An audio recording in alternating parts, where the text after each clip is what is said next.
Welcome. In front of me I have the Google Pixel 10a, and today I'll be going over unboxing along with a quick look at the device, its specifications, build quality, and just give my general opinions about the device value for what Google wants or charges for it.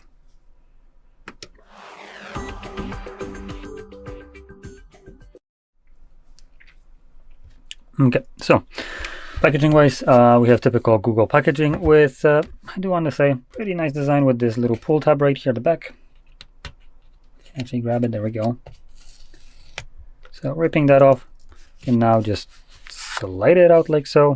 It's a pretty nice design. It's a little bit sticky. Anyway, let's open that up, and here we have our phone right away.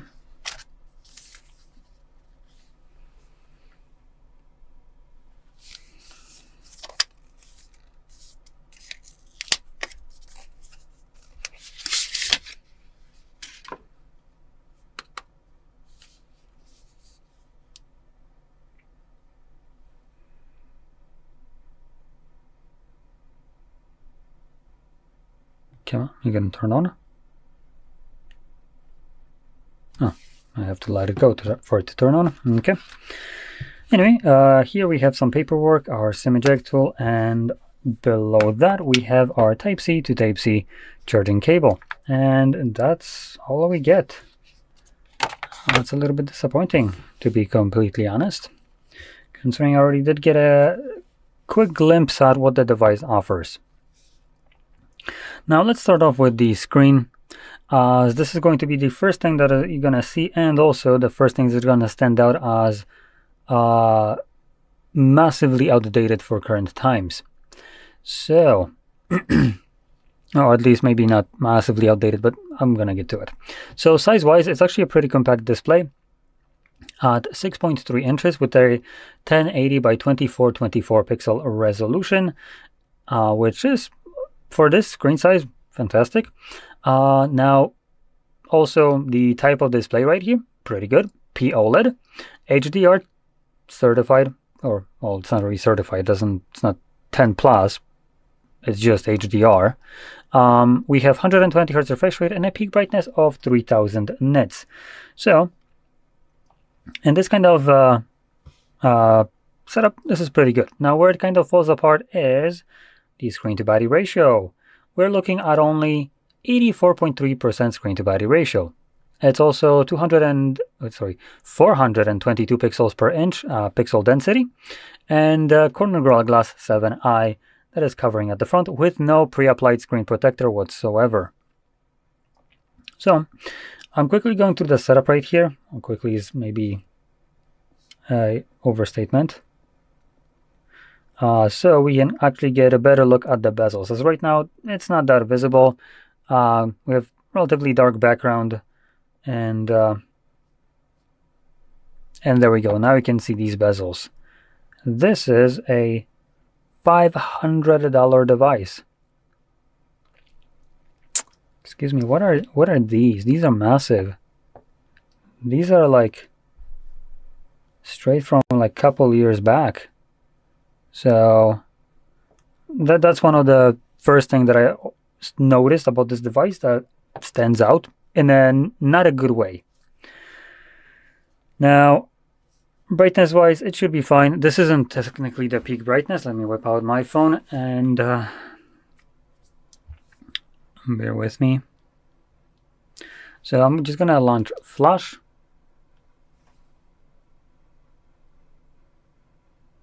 We're gonna boost up.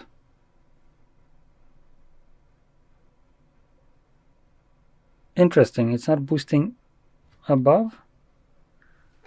Or did it already do it? Let's see. I genuinely don't see much of a difference, if there is any. So typically what you should experience is when you have some brighter light, like a flashlight that I just popped on over the camera right here, the brightness of the screen should boost up a little bit higher. Now here it says that it's a peak of 3000 nits brightness, right? So what I have right now is not that. which means this device should have boosted a little bit higher than what it offers right now. Anyway, I'll lower it down just so I don't overblow my camera. And anyway, let's move on to the back. At the back, we have our dual camera setup. At least it looks like a dual camera setup. Yep, it is. So it's a 48 megapixel, 1.7 aperture, 25mm wide lens, which I presume is this one right here. And then besides that is a 13 megapixel, 2.2 aperture, 120-degree ultra wide. Now with those cameras, you can actually do 4K 60, which is surprising, and 1080p up to 240 frames per second, but that will be slow motion. And then at the front, we have a selfie and a hole punch camera, which is barely visible. Let me just maybe open up something like settings. Okay, let's maybe first also turn on light mode. And here we go. Now you can see it clearly. So that is a 13 megapixel in here, and it will allow you to do 4K 30, 1080p 30. It's also an ultra wide. So those are the cameras. Now if we take a look at the build quality of the device, we have aluminum frame, so that's pretty nice. We have a plastic back. Yikes, so that is plastic, and you can kind of, now this might not be visible, but I can definitely see a little bit of like warping to it when I push it down till it hits, I presume the battery is right here, and you can feel where you hit the actual battery. So yeah, plastic back and glass front. Okay, so that's really all there is to the outside of the device. Now taking a look at inside, surprisingly enough, we have a 5100 milliampere battery, which is, to me, kind of surprising. Are they using silicon carbon? There's no way. Yeah, they're not. So this is a relatively big battery, but I do want to point out this phone is actually not thin. So here is an S25 side by side. You can see in terms of thickness, these are like two completely different realms of thickness. Now let's put it also like this. As you can see, these are definite, or this one is definitely thicker. So I presume that's why this phone is able to get away with putting a relatively big battery in here, being 5100, while being still lithium polymer instead of the silicon carbon that you would have expected at, honestly, this size, to be honest. So that being given, I mean, I think for this size you can get a little bit bigger battery. Let me quickly check. Yeah, I mean, you should be definitely able to put something like at least 5,500 in here for the size of this phone. But hey, it's still a respectable battery. Just as a comparison, this being tiny bit thinner, this is packing only a 4,000 milliamps. So it's a bit of a difference. Now, what I was bringing right here is the S25 from Samsung, the smallest one. And well, that one has a piss poor battery, obviously, but it is also, I believe, a tad bit smaller in size. Let me quickly check. So S25 is a, yeah, that's a 6.2 instead of 6.3 inches, so 0.1 inches difference. Typically that won't really matter too much, or it won't be noticeable, hopefully. Anyway, so it's a pretty decent battery. Now, charging speed wise, it's a little bit on a lesser kind of side. It's only 30 watts, and we have 10 watts of wireless charging, which is also pretty bad. And that being said, even Samsung can charge at 15 watts wirelessly. Wow. Now, to be fair, Samsung charges 5 watts slower with a cable, 5 watts faster wirelessly. So it's 5 here, 5 there. Like, it doesn't really matter that much. But it's best that I pointed out these are very shitty speeds for charging in general. So is there anything that actually makes up the price? It's definitely not the amount of RAM that you have, as it's only 8 gigabytes of it. So that's one thing.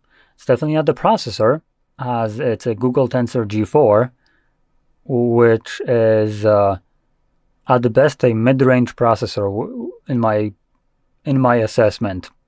That's how I would classify this processor. So storage-wise, we're looking at 128 gigs of storage or 256 with no expandable storage. So again, that's kind of shitty. Maybe the storage is great. Nope, you would be wrong here thinking as well, because it's only UFS 3.1 type instead of 4.1. Okay, great. We're doing just fantastically. Now, one thing that it stands out, I guess, will be the Android right here, being Android 16 with up to 7 major Android upgrades. That's pretty good, but just to put that out there, S25 Ultra also offers that. So it's not like Samsung or not like Google is the only one doing this. So they're not unique. Other brands also give you like 7 years of major Android upgrades. Now, to be completely kind of fair, I think Samsung only does it for the Ultra, not the lower Plus or non-Plus versions of it. So, yeah. Anyway, so that's basically the look at the device, more like first impression. And to be fair, first impressions are pretty piss poor. The only kind of nice kind of thing about this device is the fact that it has an aluminum frame. But other than that, it does feel like a dated device. It feels like a phone that has come out 5 years ago and it was a flagship back then, but it's not anymore. That's what it gives me the vibes of. And for $500, spending it in 2026 on a phone that has piss poor specifications, in my opinion, is asking a little bit too much. And most people, I presume, buy these devices because of the Android right here being the, you would call this stock, but it's not actually stock. So this is still kind of Google's flair on Android anyway. So they do this for every Pixel, so every Pixel will look the same in terms of OS. And they do have their own additional, like, cherries on top right here for their operating system that they tuned themselves, adding some features that no other devices really have, at least not flashed out and nice like these ones do. But at the end of the day, you can probably add a lot of this functionality additionally to Android, as Android does allow you to install things onto it, right? So you could potentially, for instance, I don't know, get something like what's playing kind of thing that you have on Google, which you have in the settings, right? Now playing, I think it is.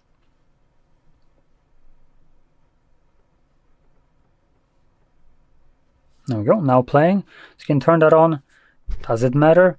No, not really, because you can also hold the power button and launch Gemini. Well, if you're signed in, you just bring that up on mine. So you can launch Gemini, and you can listen to music from it, and then tell it to detect the music. So every phone can do that. So that's not as impressive as it used to be. It's nice that it kind of gives you this info on the lock screen, for instance, and also saves it. But again, a lot of the things that you can do now on these devices is available to other devices. So you must really love the look of this device, otherwise you're just and look, and also what it offers, and be really accustomed to it for you to actually consider this device. That would be one logical perspective that I would be looking at to maybe justify buying this device, overpaying for it more like.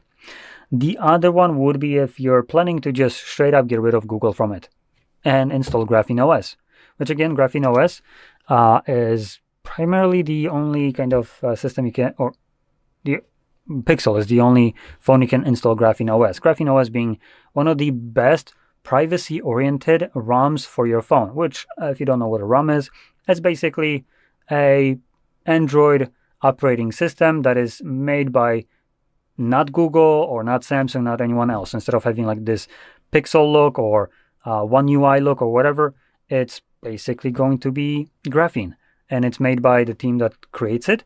They're also maintaining it, and it removes any kind of bullshit from Google, any kind of spyware that Google has, and tries to debloat the shit out of it to make it as secure and private of a device as possible. And when you're paying $500, I believe you're in a goddamn right to have some fucking privacy. Now, you paid for this device. It shouldn't be spying on you to monetize your existence, especially when you don't get to see a penny of it.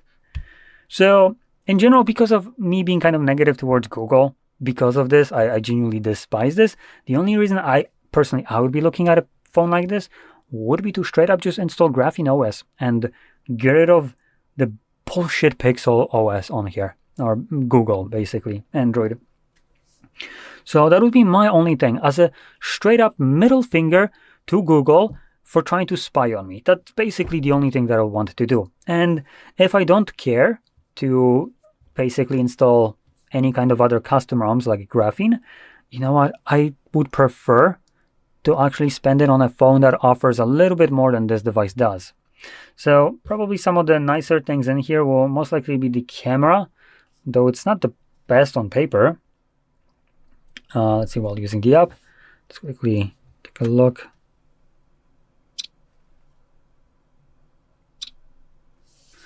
These are just like very quick little photos that I wanted to take.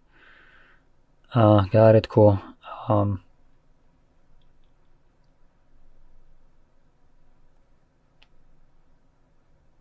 No, these just like quick little shots. They seem to be relatively sharp, quick in focus, for just snapping really fast photos and all that. It seems to be actually producing not that bad of an image for a phone.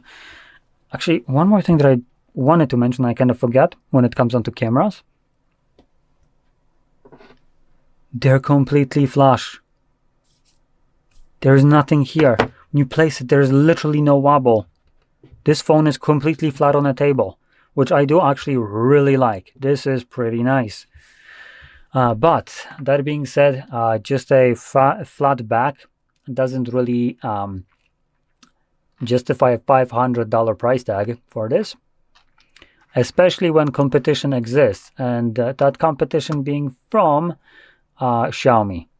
Now, not the newest ones like the 17, these are absolutely moronically overpriced, but Xiaomi makes the, let's call it a budget line, being Poco, and contrary to what it originated as, which was a budget phone, these by all terms of purposes are actually higher end than this.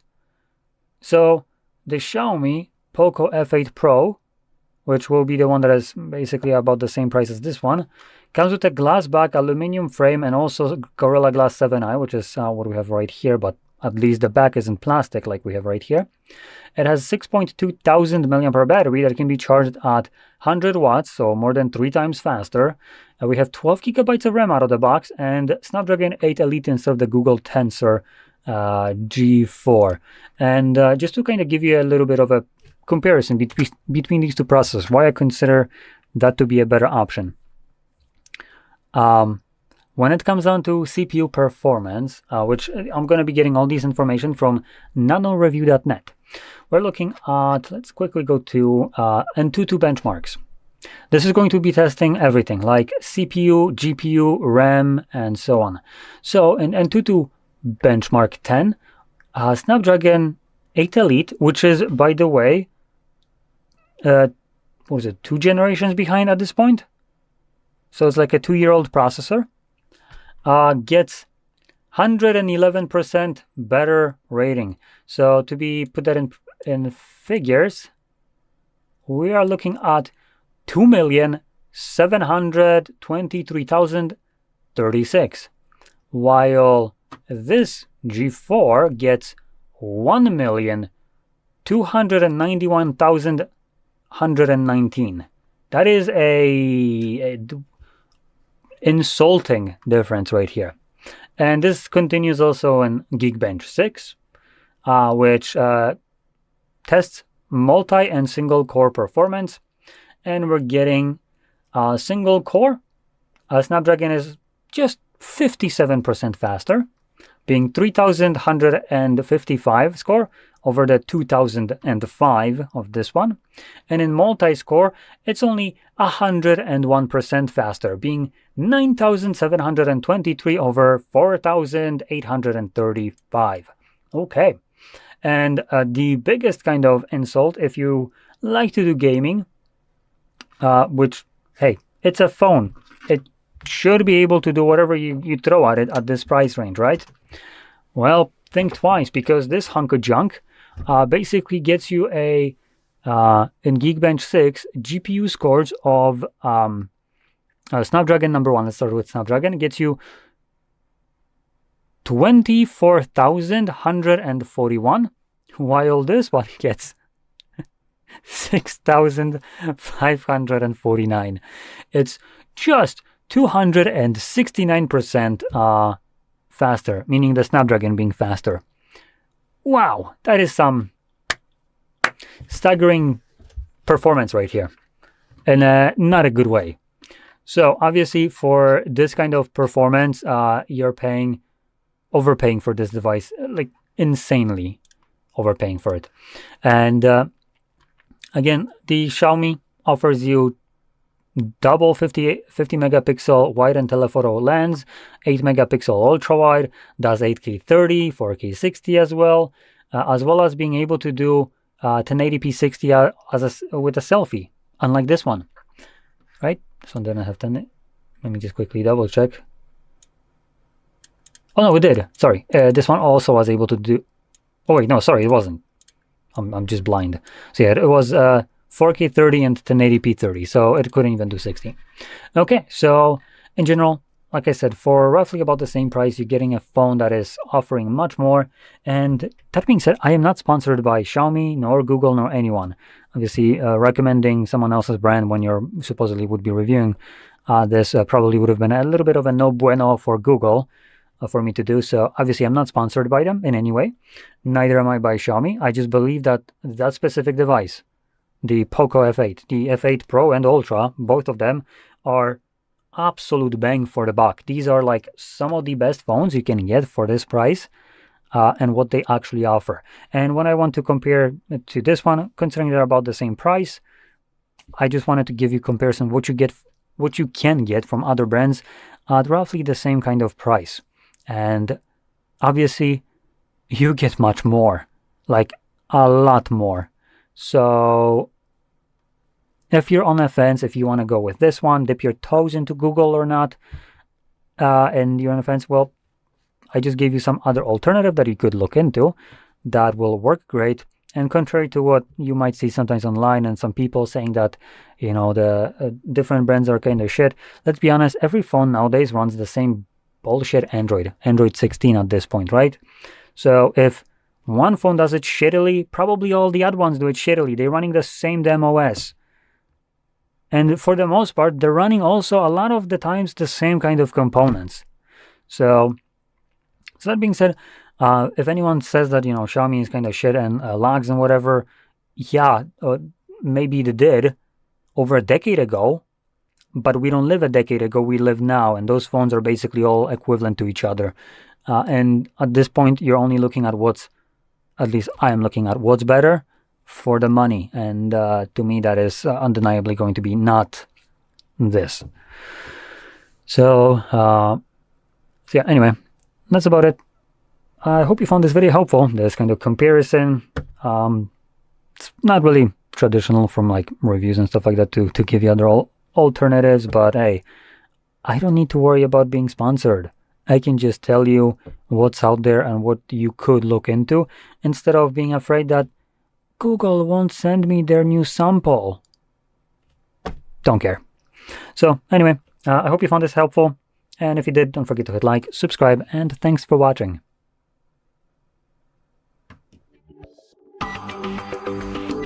Hello guys, today I've got the Google Pixel 10a and I'm going to show you how to turn on the notification history.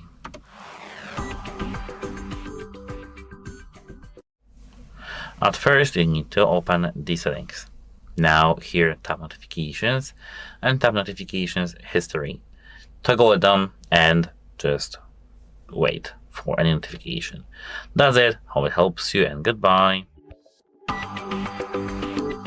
Hello everyone, in front of me is Google Pixel 10a, and let me show you how to close all running apps on this device.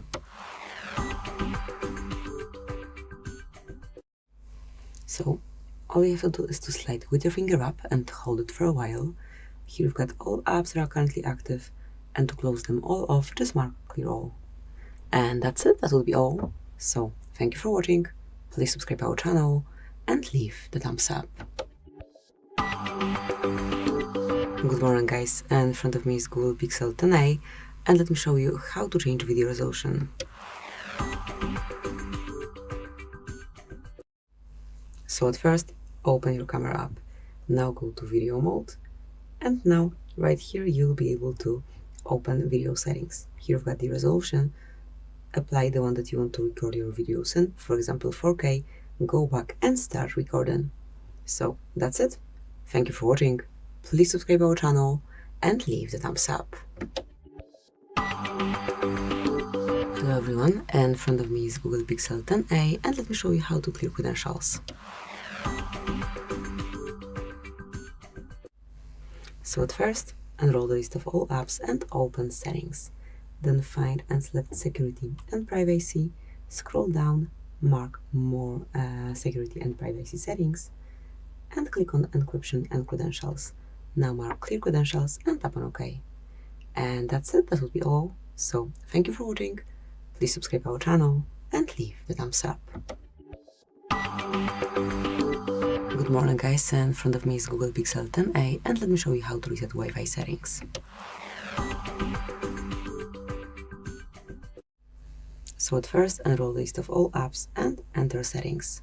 Then find and select system, go to reset options and mark reset Wi-Fi and Bluetooth. As you can see, you have to reset them all together. There's no option to reset Wi-Fi only, and if you truly want to do it, just mark reset. And that's it, that will be all. So, thank you for watching, please subscribe our channel and leave the thumbs up. Good morning guys, in front of me is Google Pixel 10a, and let me show you how to reset Bluetooth settings. So at first, enroll the list of all apps, go to settings, then find and select system, mark reset options, and just click on reset Bluetooth and Wi-Fi. As you can see, you have to reset both Bluetooth and Wi-Fi all together. There is no option to reset one network only, but if you want to do it, just mark reset, and that's it. Thank you for watching, please subscribe our channel and leave the thumbs up. Good morning guys, in front of me is Google Pixel 10a, and let me show you how to activate and use camera timer. So at first, let's open your camera app. Now enroll settings, and here you've got timer. Apply 3, 5 or 10 seconds delay, and just tap on camera shutter to grab a photo. And that's it. Then if you wish to switch it off, just mark off. Now you can grab a photo straight away. So thank you for watching, please subscribe our channel and leave the thumbs up. Good morning guys, and in front of me is Google Pixel 10a, and let me show you how to reset mobile network settings.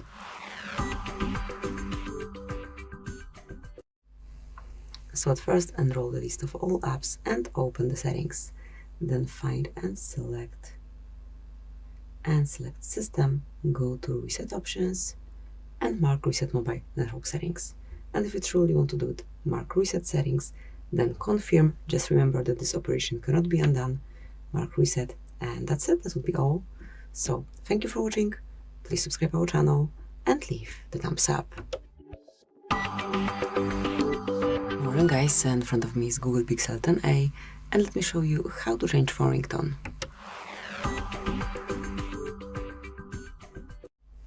So at first, enroll the list of all apps and open settings. Then find and select sound and vibration, scroll down and mark ringtone alert. And here, just pick the one that you like the most.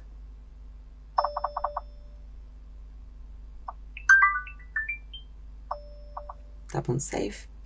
And that's it. As you can see, new ringtone alert have been set. So that will be all. Thank you for watching. Please subscribe our channel and leave the thumbs up.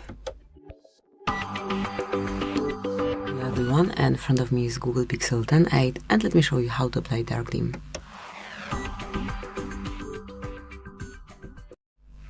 So at first, open the settings. Then find and select display and touch, and here you'll notice dark theme right here under appearance. So just mark the indicator, and right after you click, it is applied. If you wish to customize it a bit, just mark on dark theme, and here you can schedule it either at custom hours or from sunset to sunrise, however you like. So that's it, that will be all. Thank you for watching. Please subscribe our channel and leave the thumbs up. Well, guys, in front of me is Google Pixel 10a, and let me show you how to reset app preferences.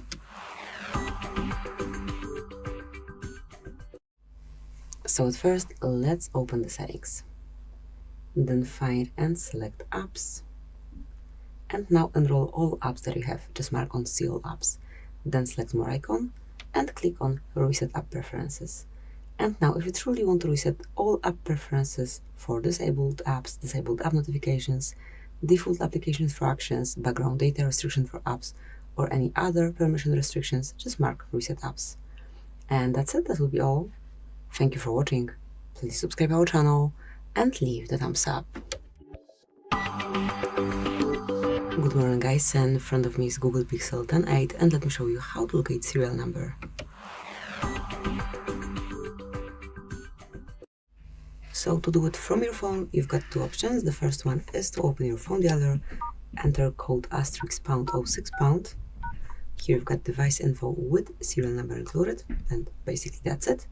Click on OK to exit, and now you can also locate it via settings. So just let's enroll the settings, then find and select about phone, and here select model, and also here you'll be able to read your serial number. So that's it. Thank you for watching. Please subscribe our channel and leave the thumbs up. Good morning guys, and in front of me is Google Pixel 10a, and let me show you how to check the whole screen time.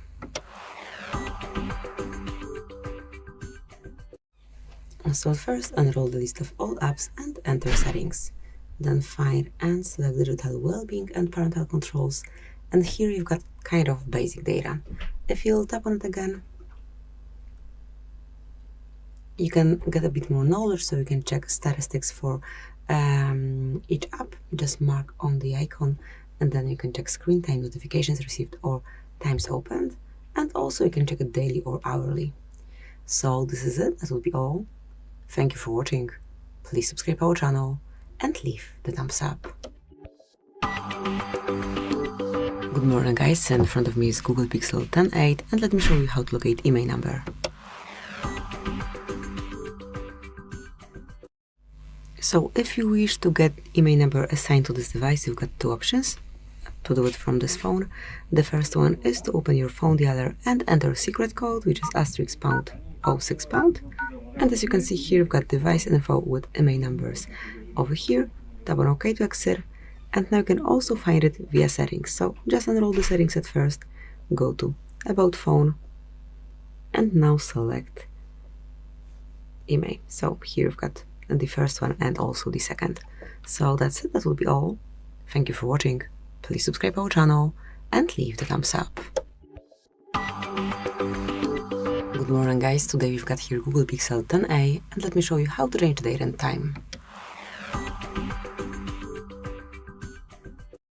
So at first, let's enroll the list of all apps and pick settings.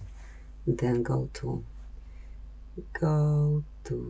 system. Okay, so we do have a system opened, but this is the layout that you will notice once opening the settings. And now go to system, select date and time, and at first you have to switch off automatic date and time and choose it manually by yourself here,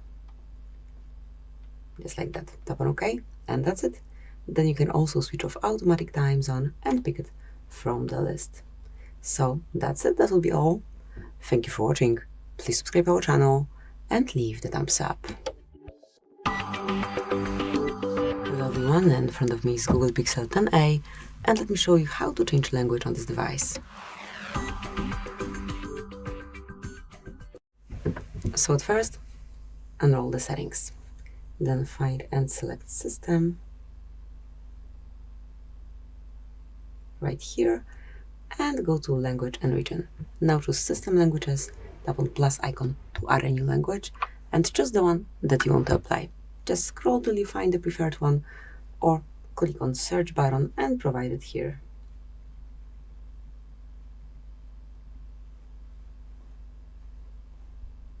Slide it up to the first place to make it a default one, click on Change, and that's it. So that would be all. Thank you for watching. Please subscribe our channel and leave the thumbs up. Hi everyone, in front of me I've got Pixel 10a, and let me share with you how to show battery percentage on the status bar in this device.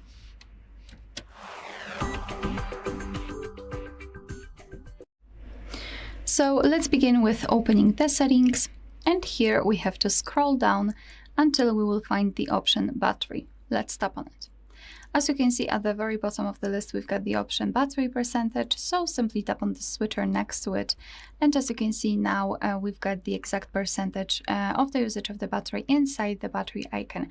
And this is the only way to show the battery percentage. I mean, we cannot really show it, for example, next to the battery icon, only inside. If you wish, you can turn it off just by tapping on the switcher again. Alright, so that will be all. Thank you so much for watching. Please hit the subscribe button and leave the thumbs up. Good morning guys, today we've got here Google Pixel 10a, and let me show you how to check for software updates. So at first, enroll the list of all apps and go to Settings. Then select System and locate Software Updates. Just mark to open and click on Updates, System Update. And here you've got the information, so as you can see, in my case there is new version available. You can smoothly restart your device now. At first you will notice update system, then reboot it, and you'll be able to use your device and brand new software. Obviously, if your system is up to date, you will also get the notification that everything looks okay, that your software is up to date. So that's it, that will be all. Thank you for watching. Please subscribe our channel and leave the thumbs up. Hi everyone, in front of me I've got Pixel 10a, and let me share with you how to change the screen timeout on this device.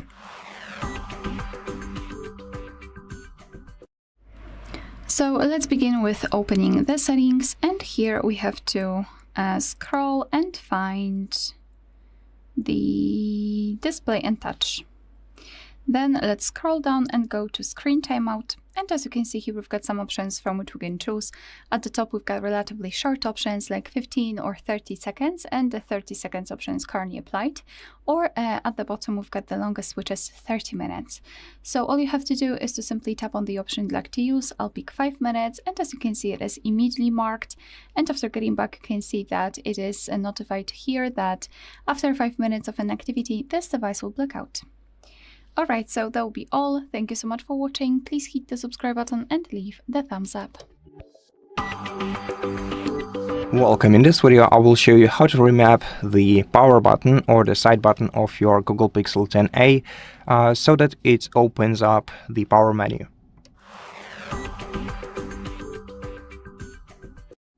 To do that, we're gonna have to open settings on our smartphone and then scroll down to System Settings.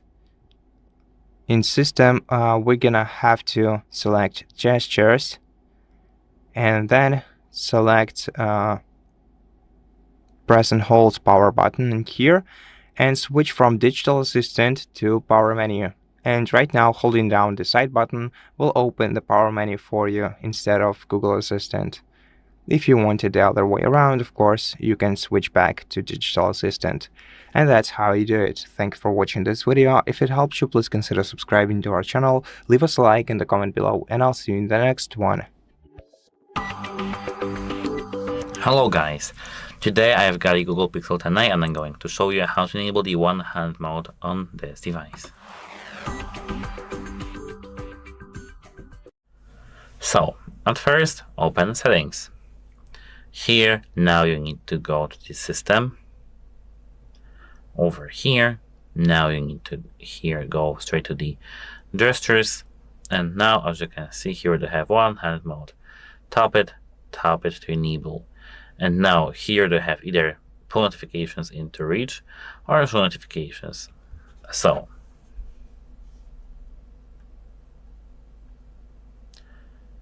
I don't really like this gesture, but it should work.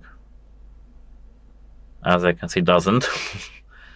Here, pull screen to reach. As I can see, it's enabled, and I don't know why it doesn't work, but it should work. Okay, now it works. That's it. Hope it helps you, and goodbye. Good morning, guys. And in front of me is Google Pixel 10a, and let me show you how to apply new wallpaper on this device. So here we've got the lock screen and home screen. Let me show you how to refresh it.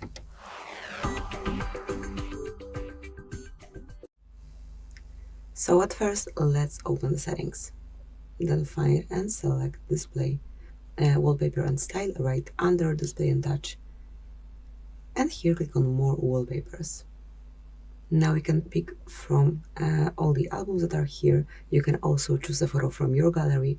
If you have anything that you want to set on your home or lock screen, some specific photo, just open it. But I'll go with one from default wallpapers here. Maybe this one. Then mark next. Here you can take a look how this photo looks on both home and lock screen. Tap on apply.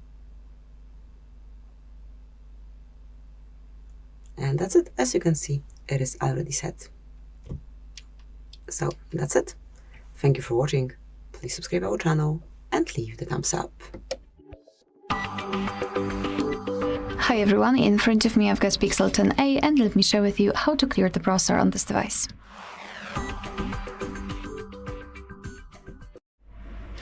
So let's start with opening the browser. In my case it will be Google Chrome, but no worries, this operation is pretty similar in all of the browsers which are commonly used, so I'm pretty sure that you will be able to figure out how to do it on your own browser. So now all we have to do is to tap on the three dots icon in the right upper corner and then go to delete browsing data. So here we've got some basic options like visited websites, opened tabs, cookies, cache, and other site data. Here you can change the time range from last 15 minutes to, for example, last 7 days or even all time. It's completely up to you. And then tap on delete data. However, if you'd like to remove some advanced browsing history, just tap on more options. And here we've got them. So saved passwords, autofill from data, and site settings. If you'd like to remove something, make sure that it is marked. So I will remove almost everything. We can change the time range from last hour to, for example, all time, and then tap on delete data. And as you can see, we just got back and here we've got the information, which means that we just successfully removed the history.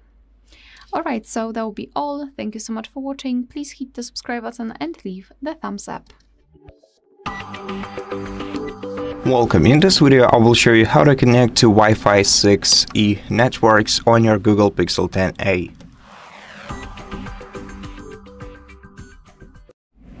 To do that, you have to open settings on your smartphone, go to network and internet, then go to internet menu in here and enable Wi-Fi usage. Then from the Wi-Fi networks around you, select the Wi-Fi with 6E support. For me, I only have the Wi-Fi 5 around me, but anyways, to connect to Wi-Fi network, you're gonna have to select it, enter the password to it, and then tap connect to connect to it. And to make sure that you don't get disconnected from this particular network, tap the gear icon next to it, and then make sure that auto connect is enabled. By the way, you can check your frequency right here, and the signal strength, security settings, and the rest of your Wi-Fi router's info.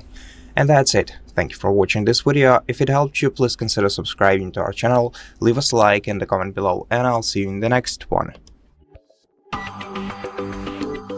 Hi everyone, in front of me I've got Pixel 10e, and let me share with you how to enable the developer options on this device.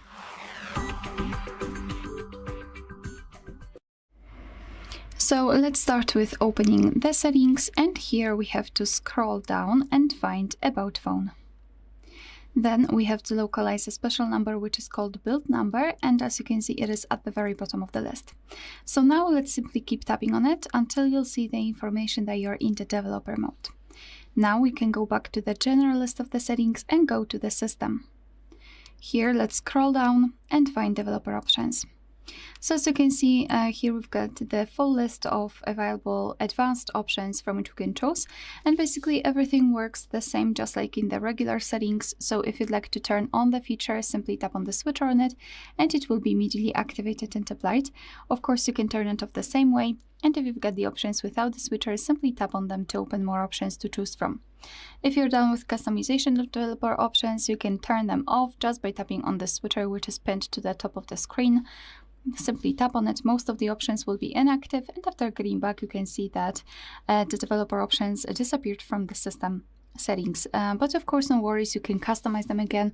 Just go back to the build number step and keep tapping. Alright, so that will be all. Thank you so much for watching. Please hit the subscribe button and leave the thumbs up. Hi everyone, in front of me I've got a Pixel 10a, and let me share with you how to update the apps on this device.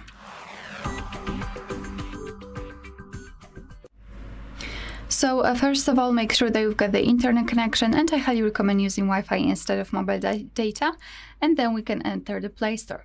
Of course, you will be able to use the Play Store the way I'm using it right now. If you've got your Google account added to the device, you can do it after entering the Play Store, or you can do it using the settings. If you're not sure how to do it, you can check our tutorial of how to add or remove a Google account in this specific device. And here, let me enter my password, and I will come back in a second. Alright, so this is what you will see after entering the Play Store. So now we have to tap on the circle in the right upper corner, which is your account. Then let's go to Manage Apps and Device and tap on Updates Available. And as you can see here, we've been transferred to the full list of available updates, and basically it depends what you wish to do. It's up to you completely, because you can either tap on Update All and update all of the listed apps, or simply choose the apps from the list and tap on the update next to the specific app, and this is how it works basically. After tapping on Update, your device will show you the process of downloading the updates, and after that it will be successfully installed and automatically updated. Alright, so that will be all. Thank you so much for watching. Please hit the subscribe button and leave the thumbs up. Hi everyone, in front of me I've got a Google Pixel 10a, and let me share with you how to block a number on this device.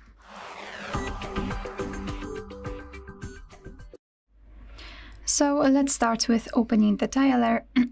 Tap on the three bars icon in the left upper corner and go to your contacts. So here we have to find the contact that we would like to block and tap on it, and then scroll down to find the option Block Numbers. Just tap. Your device will inform you that you will no longer receive any incoming calls or text messages from this number, so just tap on Block if you're ready. And as you can see, right here we've got this characteristic icon, which means that it has been blocked successfully. Of course, you can unblock it the same way, but let me leave it like this.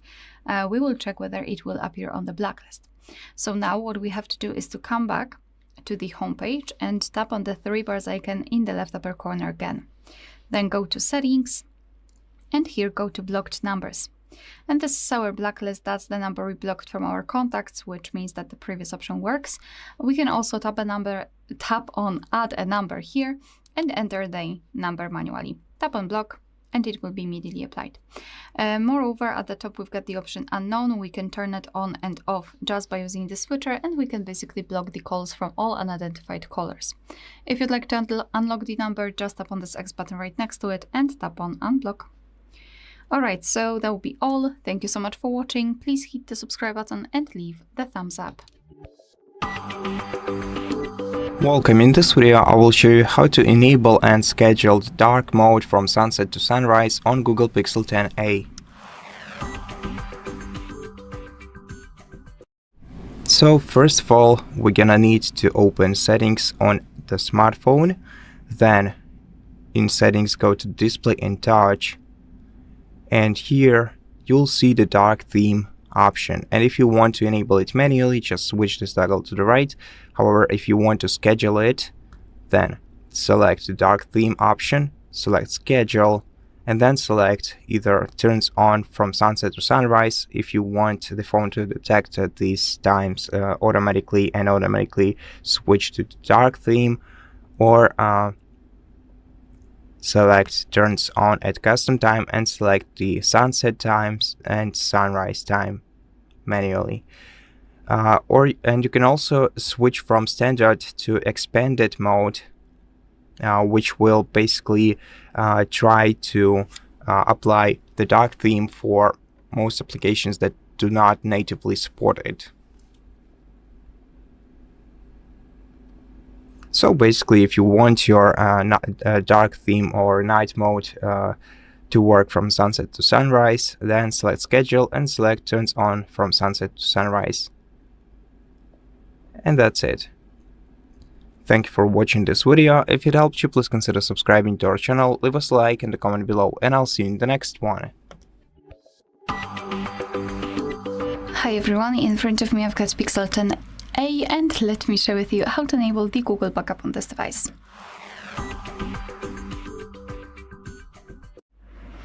So first of all, let's make sure that you've got the internet connection because it is required, and then go to the settings. Right here we have to scroll down and find the option backup or copy data. So now let's tap on backup data, and we will be immediately transferred to this Google backup section, obviously. So simply tap on turn on. I already have my account added to the device, so if you're not sure how to do it, simply check our tutorial of how to add or remove a Google account in this specific device. It is quite easy, so no worries, or you can do it right now, after entering the backup section. So now you can choose what kind of data you'd like to backup, so photos and videos or other device data, or both. It's up to you, of course, you can mark both, but I will choose only this one and tap on confirm. As you can see here, we've got the information that your data is automatically backed up to your Google account, etc. You can also tap on this section here to check some further details. For example, how much space you've got left. You can manage the storage, so for example, remove some unnecessary files. Under it, you've got backup details, so you can check what has already been backed up, and advanced settings, and I highly recommend to keep this option turned off so you can avoid some charges. So to finish everything, simply tap on backup now, and now your device is backing up the data. Alright, so that will be all. Thank you so much for watching. Please hit the subscribe button and leave the thumbs up. Welcome. In this video, I will show you how to add an eSIM alongside a physical nano SIM to your Pixel 10a smartphone. So the Google Pixel 10a only accepts one physical SIM card that is inserted into the SIM card tray right here on the left edge, and then if you want to add in another SIM, you can still set up an eSIM card. And to do that, we're gonna have to open settings on the smartphone, and after that go to network and internet menu.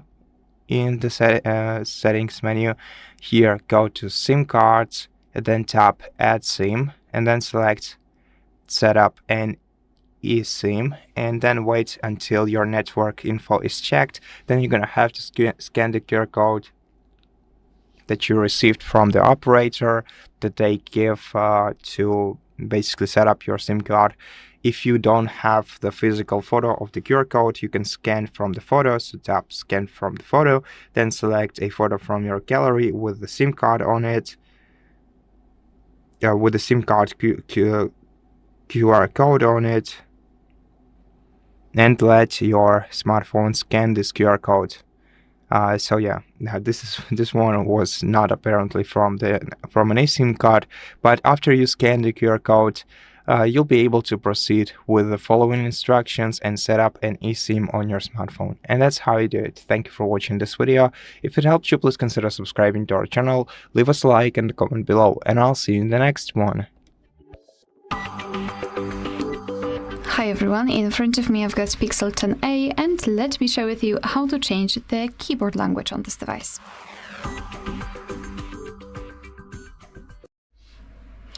So let's start with opening the app that will provide you with the keyboard. So for example, messages, notes, browser, settings, whatever.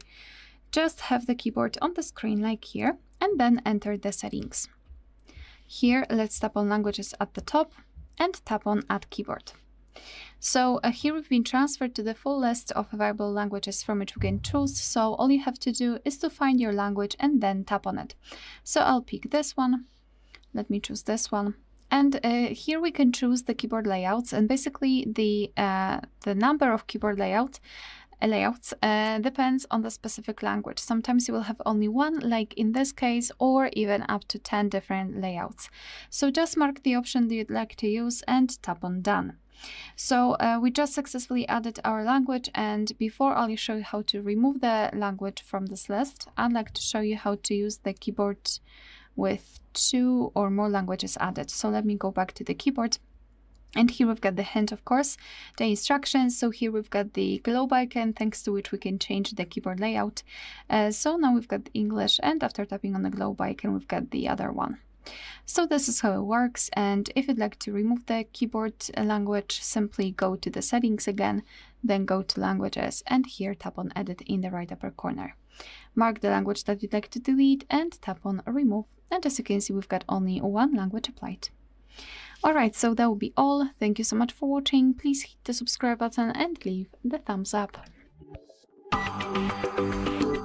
Hi everyone, in front of me I've got Pixel 10a, and let me share with you how to add the fingerprint to this device.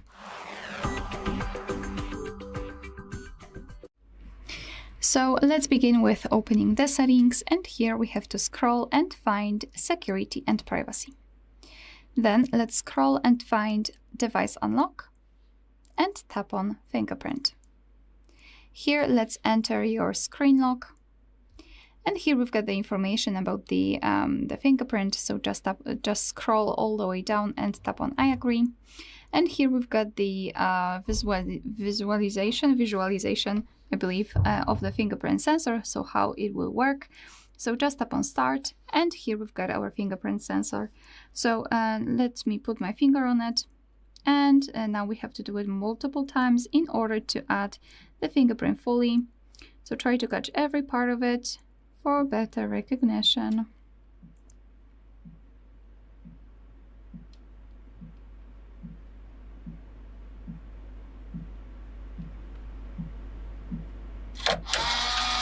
Alright, sorry for that. Here let's tap on done. Face unlock, I don't want to add it right now. Alright, so we can tap on fingerprint. And this is our fingerprint section. So this is the fingerprint we just added. We can rename it or remove it. We can also check enrolled fingerprints if you've got more than one.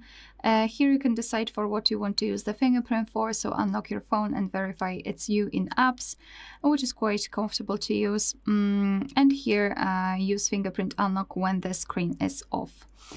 You can turn it on or off. All right. So now all we have to do is to lock our device and check if it is working. So let me put my finger somewhere where the scanner was. And as you can see, the device is unblocked, which means that we just successfully added the fingerprint to it. Alright, so that will be all. Thank you so much for watching. Please hit the subscribe button and leave the thumbs up. Hi everyone, in front of me I've got a Pixel 10a, and let me share with you how to change the 3-button navigation into the gestures, and from gestures to 3-button navigation. So let's begin with opening the settings. And right here we have to scroll down and find the option system. Then let's go to navigation mode. And of course, here we've got our 2 different options. So let me first of all switch to the 3-button navigation. Just tap on this option. And as you can see, now we've got 3-button navigation. This is the back button, home page, and recent. We can customize it just by tapping on this settings icon. And all we can do here is to simply reorder the back button and the recents. In order to set the gestures, we have to simply tap on this option at the top, and instead of the 3 buttons, we've got this line which is responsible for some gestures, which I'll show you in a second. All right, so here we've got also the settings. So let's tap on it to customize it. And basically we can either swipe to invoke assistant, we can change the back sensitivity. To be honest, I highly recommend to get back to this option after a while of using the gestures. So you will be able to decide whether you need the sensitivity to be higher or lower, but to be honest, it is quite sensitive in this device. So I've immediately changed it to the low one, but obviously it is completely up to you, up to your own preferences. And here you can try a demo, so you can go through the tutorial of how to use the gestures. So in order to get back to the previous page, just like by using the back button, we have to swipe our finger from the side to the center. And if you can see this arrow, you can release the finger. And the same situation from the right side. If you'd like to get back directly to the home page, swipe your finger from the bottom to the center of your device and make sure that this motion is quick and short, so something like that. And if you'd like to open the recents, repeat the gesture, so from the bottom to the center, and hold your finger somewhere here, like that. And here we've got the recents. Moreover, if you've got a lot of apps opened, you can quickly change between them just by swiping your finger at the bottom from the left to the right, or from the right to the left. Alright, so that will be all. Thank you so much for watching. Please hit the subscribe button and leave the thumbs up. Hi everyone, in front of me I've got Pixel 10a, and let me share with you how to add or remove a Google account in this device.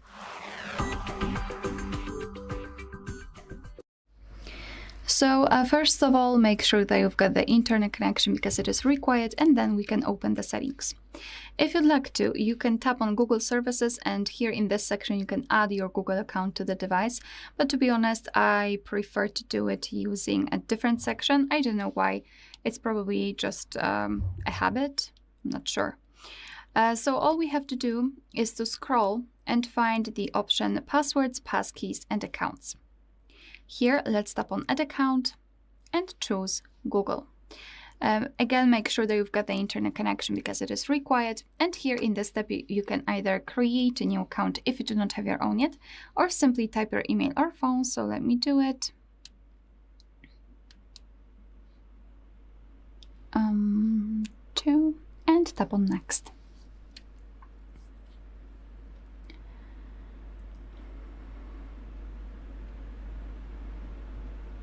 Okay, as you can see, we have to be patient. All right, so here we have to enter the password. So simply do it and tap on Next.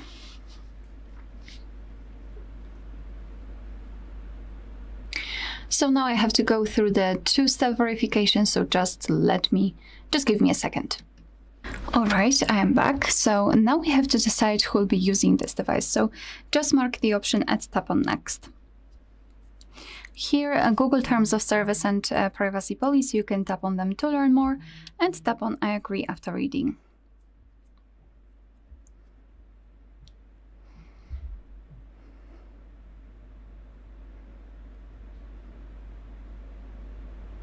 So here we can decide what kind of data we would like to back up. You can do it or simply mark don't backup. It's up to you, of course. And as you can see, we just successfully added our Google account to this device. And now to remove it, we have to simply tap on this account and tap on Remove Account. Tap on Remove Account again, and as you can see, it will immediately disappear. All right, so that will be all. Thank you so much for watching. Please hit the subscribe button and leave the thumbs up. Hi everyone, in front of me I've got Pixel 10a, and let me share with you how to add the photo to a contact in this device.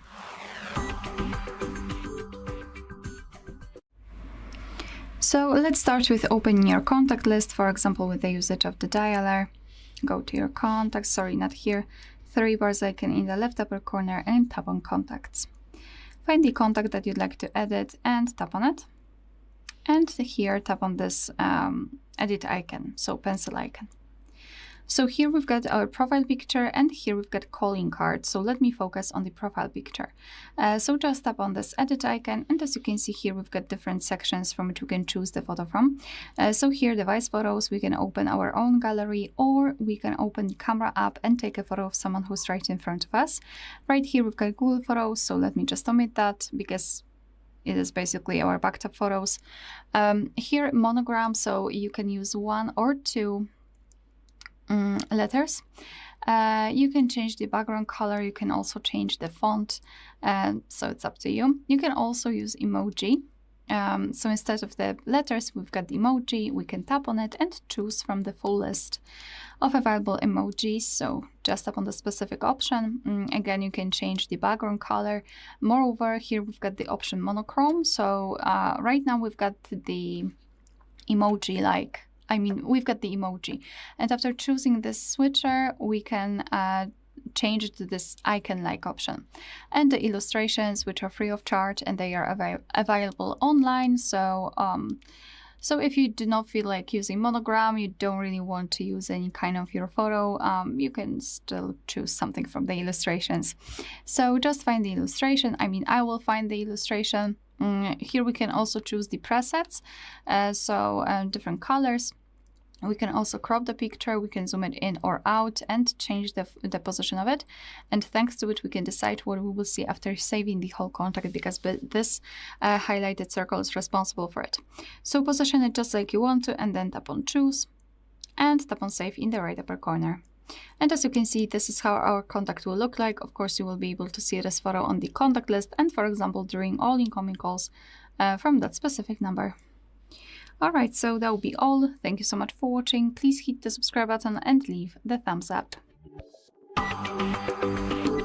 Welcome. In front of me is a Google Pixel 10a, and today I will show you how you can insert SIM card into this device.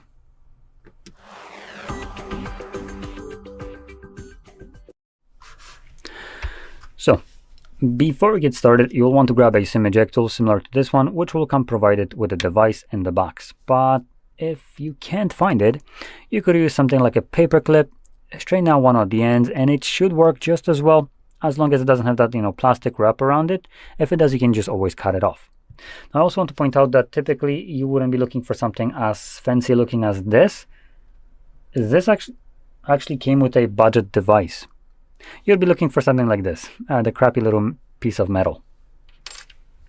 Anyway, once you have either one of those, you can then pop out the tray, which will be located on the side of the device, upper left side to be more precise, and just find a little insert here, which is part of this cutout, and then push the pin in. And when you do, you can see that the tray pops out enough for you to pull it out. Now on the tray, you have space for just a single SIM card. So we're gonna grab it, place it down with the chip side upwards like so. It should be laying flush on the tray, as you can see. Now I do want to also give a little bit of a heads up maybe. I'm uncertain if this will be the case, but from what I've heard, there are some brands of devices in US that no longer have SIM trays, such as for instance iPhones. Now I don't live there, so I cannot vouch for that. But if this device doesn't have a tray for you right here, then that means that it only accepts eSIM. I'm going to show you where you can find eSIM options as well. But first, let's insert that card, which will automatically start to function and prompts me to enter my SIM card pin. When I do so, it will unlock it and activate it.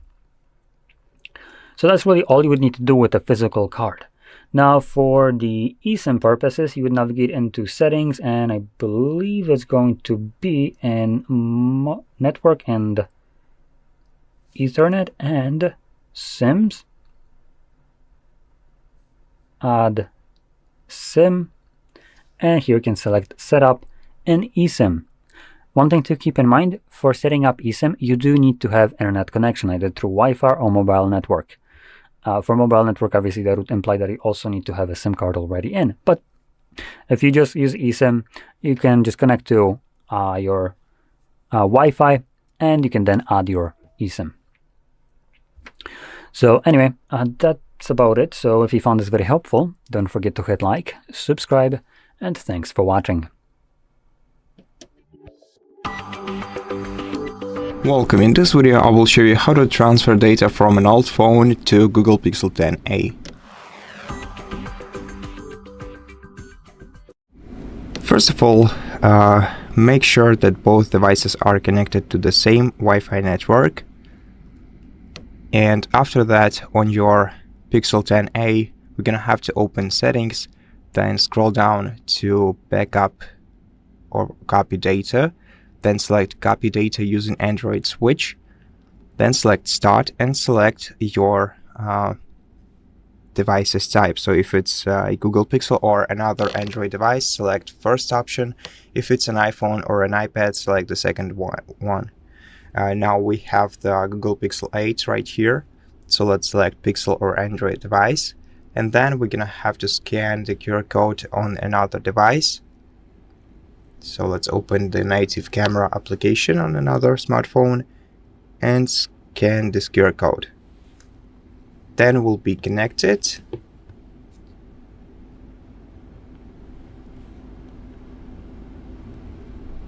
Okay, let's enter the password on the old phone.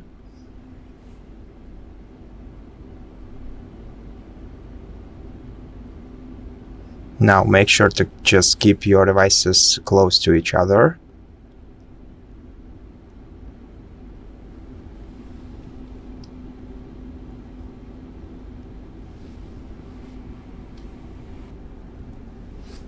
Okay, now in order to copy apps and data, we're gonna have to tap next.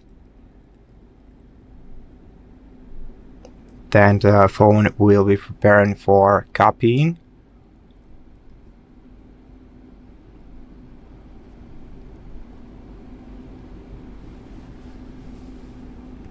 And then we'll be able to choose how to copy. So the express transfer will take around 2 minutes, and it will only transfer the data that is not available in your Google account. So basically the most important one. But if you want a custom copying, select customize and select the data that you want to transfer.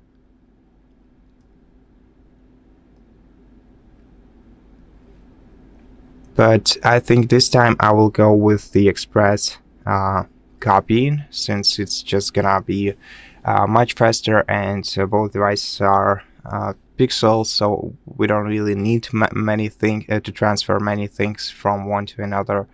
Okay, tap accept and then wait until the data is copied from your old smartphone to the new one. Okay, and so right now the copying is finished, so we can tap done and wait until the phone is ready. And now we can close this process on the old phone, as we are not gonna need it anymore, and just wait until the process is finished on the new Google Pixel. And yeah, that's pretty much it. So thank you so much for watching this video. If it helps you, please consider subscribing to our channel, leave us a like and a comment below, and I'll see you in the next one. Welcome. In front of me is a Google Pixel 10a, and today I will show you how you can boot this device into safe mode.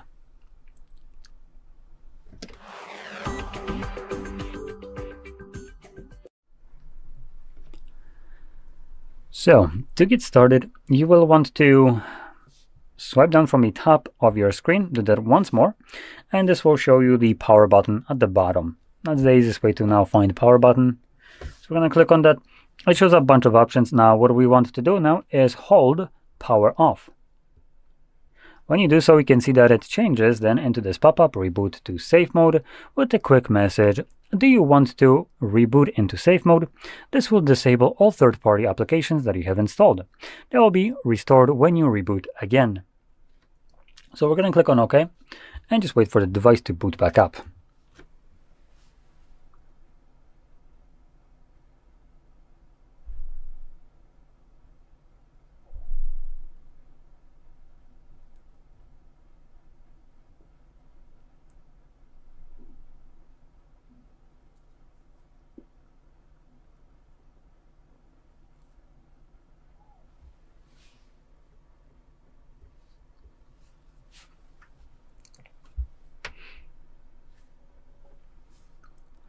So you can see that now we're booted into Android backup, and we do have safe mode watermarking right here to let us know that we're in this mode. Also, widgets don't work in this mode.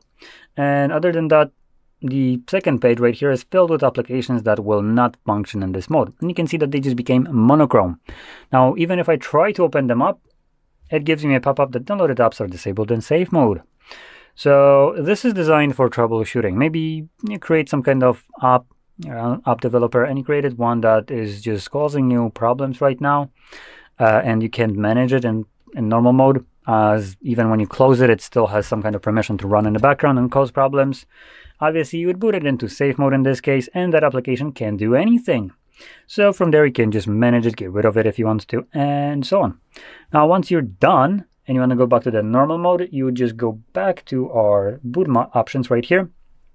And this time around, we're going to select Restart.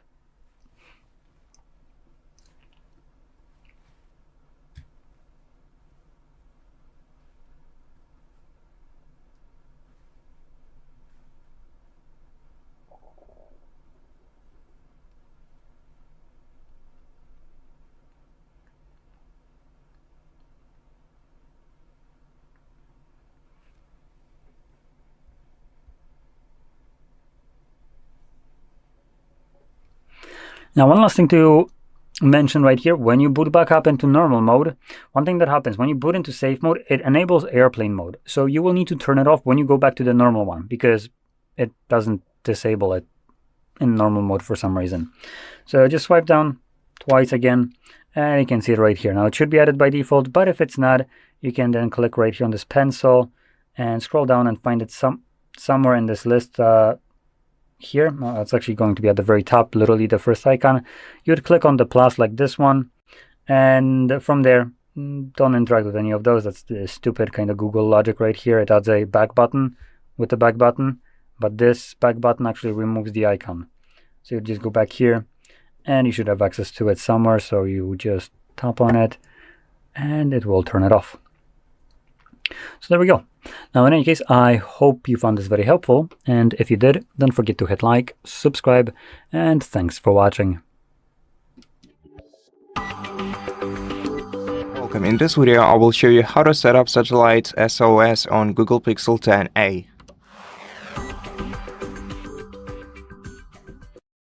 So, to set up this feature, we're gonna have to go to Settings, and then scroll down to Safety and Emergency menu in here, open it, and after that you're gonna have to select Pixel Satellite SOS, and this feature will use satellite connection to notify the emergency services about an emergency that has happened to you, and here in this menu we can adjust some sharing preferences, which will share some of the data that we fill in here with the emergency services. So here we can add the emergency contacts, suggest signing into your Google account, and then add some contacts from your contact list as your emergency contacts. And in the following menu, we'll be able to fill in the blanks of our Google account personal info. So the name, gender, the email, phone number, birthday, languages, home address, work address, other addresses. And in this menu, you'll be able to check how this feature works, or at least how well it works. Now, first of all, you're gonna need to have the clear sky view above you to properly test this feature. Well, if you are in a building, this feature most probably will not work. It will most probably not work for me, but I'm just gonna show you how to check it. So tap Try a Demo, then tap Start, then you're gonna have to tap Next. Yeah, so here we have the guidance, overall guidance on how to use this feature. So if you call emergency services, basically that's what you're gonna need to do in order to activate this feature normally. So you just call emergency services, and you don't have a mobile or Wi-Fi network, you'll just be able to use Satellite SOS and contact emergency services using Google Satellite. Then you're gonna have to answer a few quick questions to get the help that you need. And you can also send your location and information about the emergency to your emergency contacts. And in the next steps, we'll check whether we can actually use this feature. So right now, the phone is trying to connect with the satellite, but as it says right here, we're gonna need to be outside with a clear view of the sky for this feature to work. And I'm currently inside, and I don't think that the signal will go through the roof of the building. So and nevertheless, it's if you are or if you would ever be in an emergency situation, of course, it's worth trying, even if you don't have any, especially if you don't have any connection type. It's worth trying contacting the satellite emergency service, even if it's unlikely to start working in the place where you're at, but still, yeah, it's definitely worth it. So we can exit the demo at any moment, and yeah, as it said, all we have to do basically is contact emergency services. So just open the dial, enter the emergency service number that is appropriate for your location, and just call. And if you don't have any kind of connection, then it will use satellite connection to make a call. And so yeah, that's basically it. Thank you for watching this video. If it helps you, please consider subscribing to our channel, leave us a like and a comment below, and I'll see you in the next one. Hi, welcome to the Hard Reset channel. In this episode, I'll give you a complete overview of the buttons and ports on the Pixel 10a phone.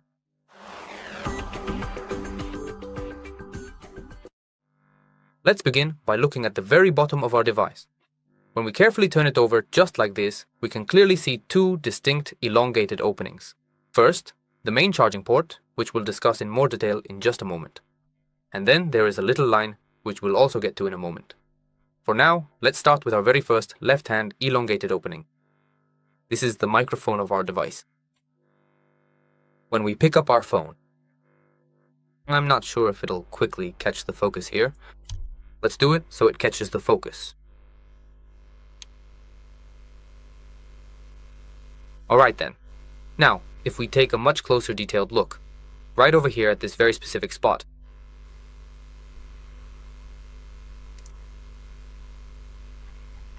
Just give me a moment, please.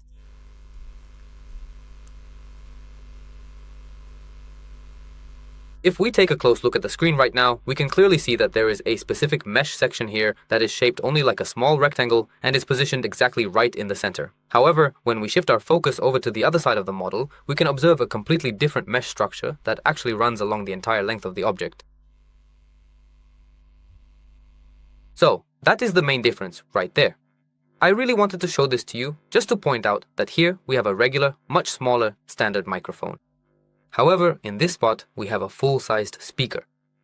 As for these elongated openings inside, as I mentioned, there's a charging port, so it's USB Type-C. It's USB version 3.2 of the first generation. Sorry, I meant the second generation.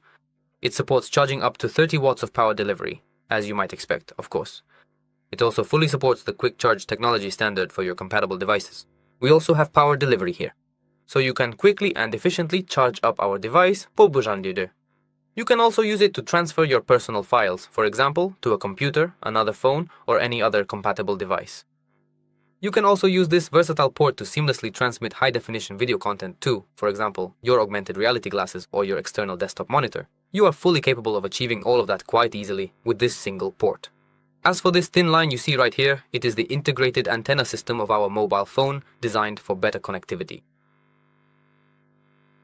Now let's move along to the very top of the device.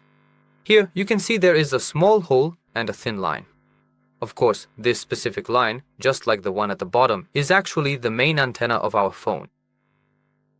What is this little hole? This hole is the secondary microphone.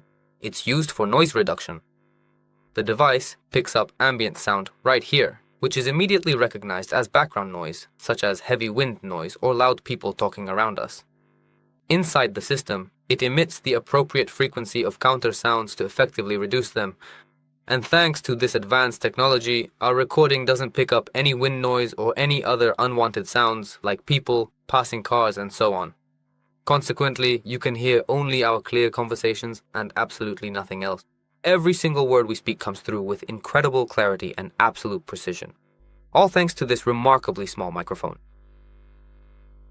Now, if you take a look at the right side of our phone, you will find two distinct antennas. There is one located right here, and then there is another one positioned just down here, at the top and at the bottom.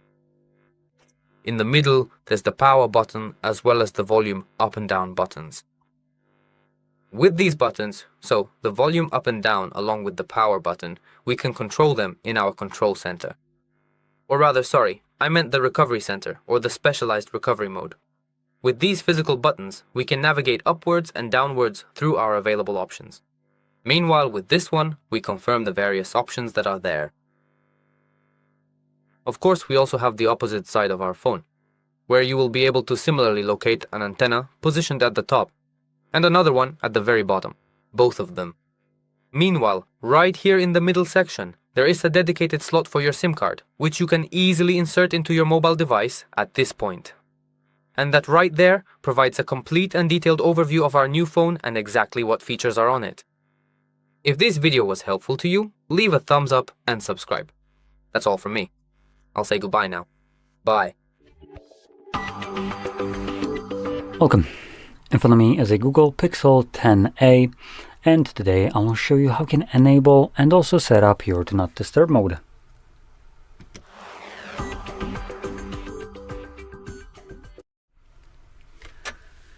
So, to get started, you will want to swipe down from the top of your screen. Do that once more to bring down all the toggles, and somewhere in here you should be able to find your Do Not Disturb mode. It could potentially be on another page, but I think it's actually right here. Yep. So if you click on the modes, it shows you two different modes. We have bedtime and Do Not Disturb mode. And if you just click on the icon right here, it opens up, or not opens up, but enables the last used mode.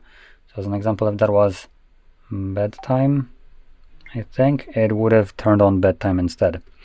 But anyway, let's also go back in here. We're going to hold Do Not Disturb mode, which will quickly take us to the settings. So in here, obviously, we'll be able to customize this mode. And going over some of the things, under people, you can select who will be able to message you, which we have actually a couple options you can select at the same time. Calls have only one option at a time. So you have favorites, contacts, anyone, or no one. Now, contacts do have an additional option right here at the bottom, allow repeat calls. So if someone calls you twice within a 15-minute period, you will be notified, or either the call will go through. Let's see if the same person calls you second time within a 15. So I think this is just going to allow the call to go through.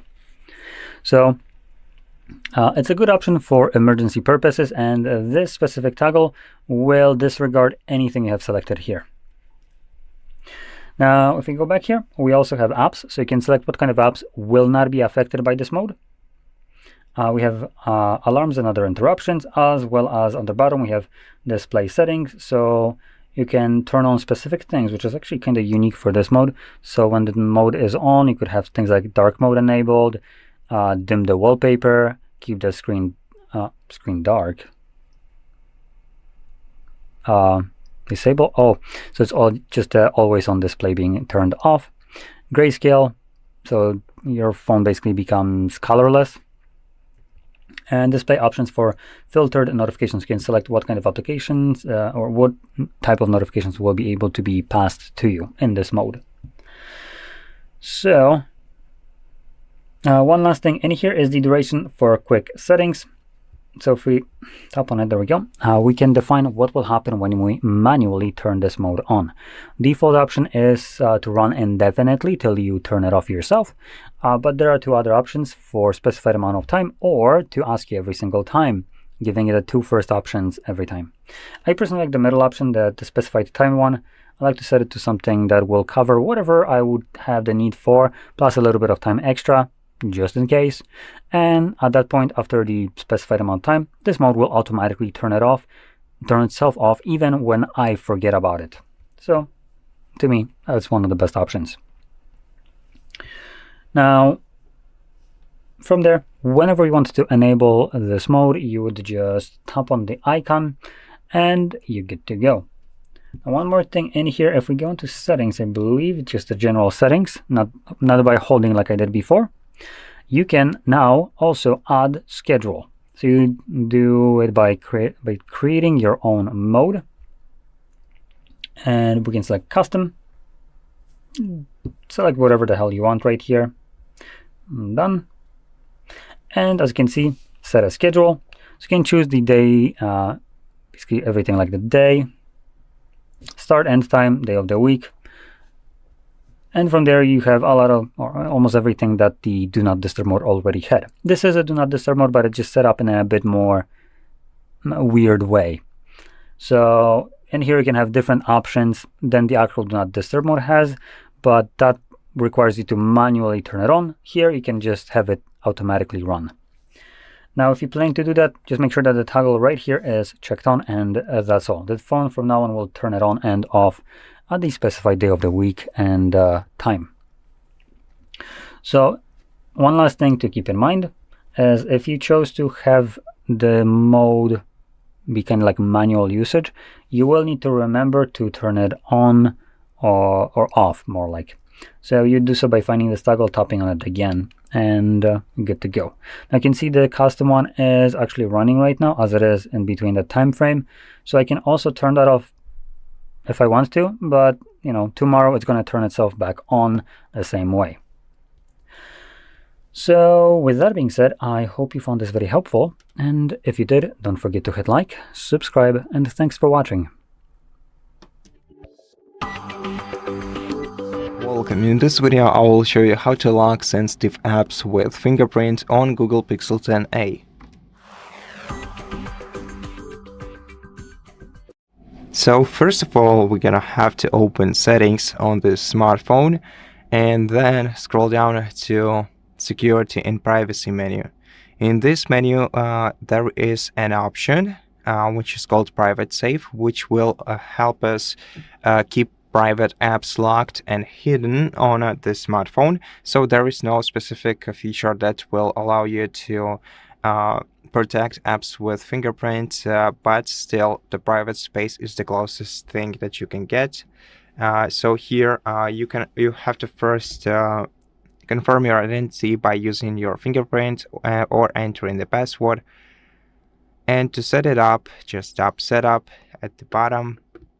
Wait until the private space is set up on your smartphone.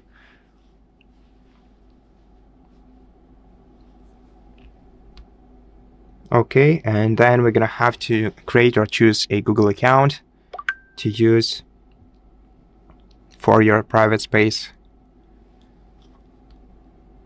Tap next.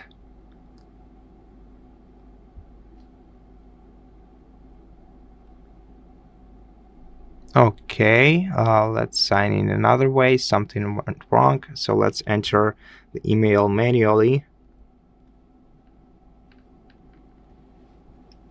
like this, then tap next, and then let's enter the password and tap next once again, then next. I agree, and after that we'll be able to set up our private space.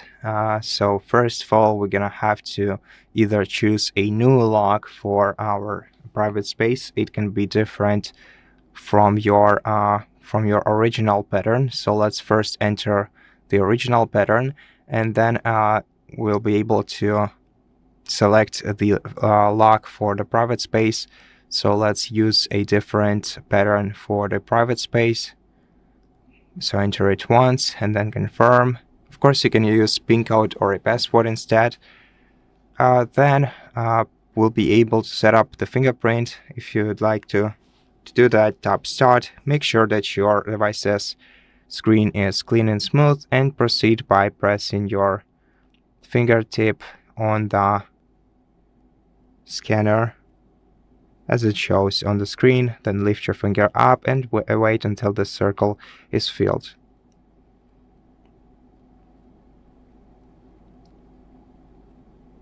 Okay, then tap Done. Okay, let's just skip this step because I don't want to set up the fingerprints another time. Okay, and now the private space will be shown at the bottom of our apps menu. And to add different applications here, we're gonna have to tap Add and then either add files here. Okay, in order to lock applications, we're gonna have to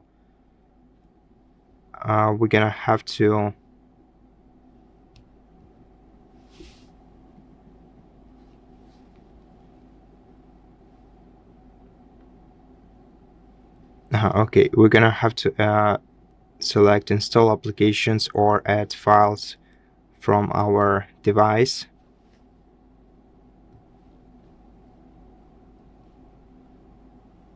Though I'm not sure. Okay, so similarly, we're gonna need to install a separate application to hide it in here. So let's install, for example, this app. Let's wait until it's installed. Okay, and now let's return back to our apps menu. And right now we can see that this app is also locked, so it will not show on our default apps menu. And okay, so if we want to lock other applications,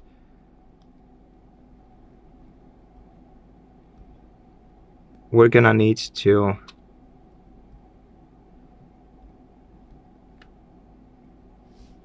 select one of these. Let me just lock the screen and see whether I actually understand clearly how it works. Okay, so we have the camera here. We don't need the lock for it to unlock it. Now if I want to lock the camera, okay, so I can lock a separate camera application from what it seems to me. And if you want to have only the locked version of the app, you're gonna need to install it separately in here by tapping Add and then Install Apps. And in the private space settings, we can also decide whether to hide private space completely or to show it at the bottom menu of the screen. And if it's hidden, then you'll be able to look it up through the search bar on your smartphone. And so yeah, that's basically how you do it. Thank you for watching this video. If it helped you, please consider subscribing to our channel, leave us a like and a comment below, and I'll see you in the next one. Welcome. In front of me is a Google Pixel 10a, and today I will show you how you can enable power saving mode on this device.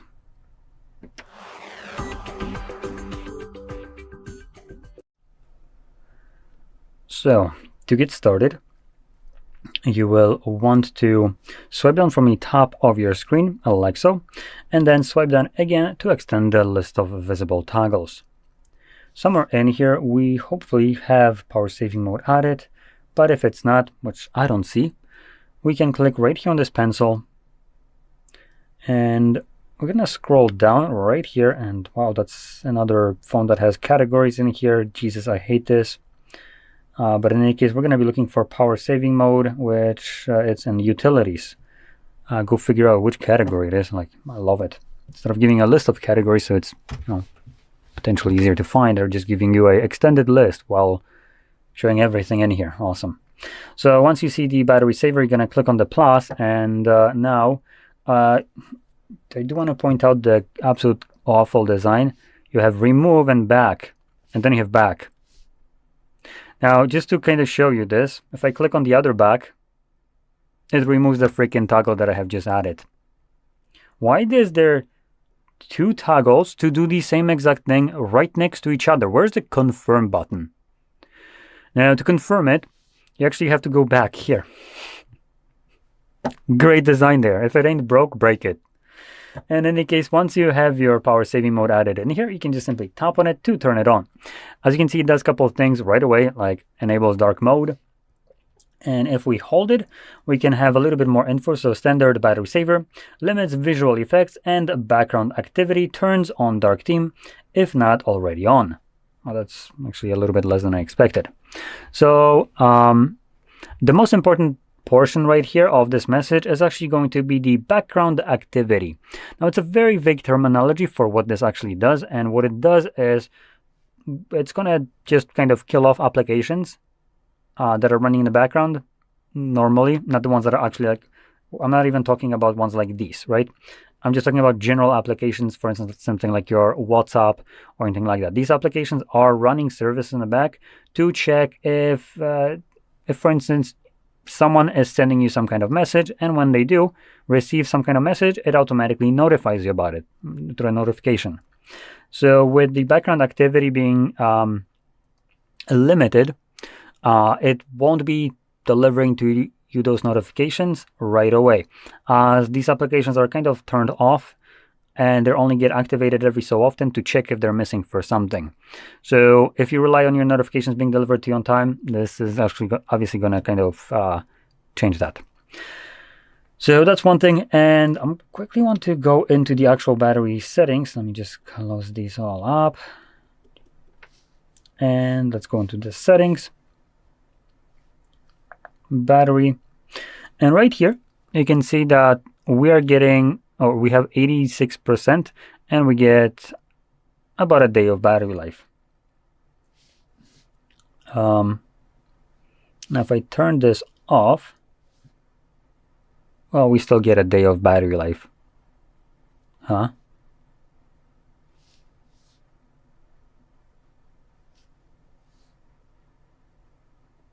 Okay, so that being said, your power saving mode seems to be not having any kind of effect right here. Now let's try the other one, the extreme battery saver. Now this is one that you'd be typically using to extend your battery life to like more than double.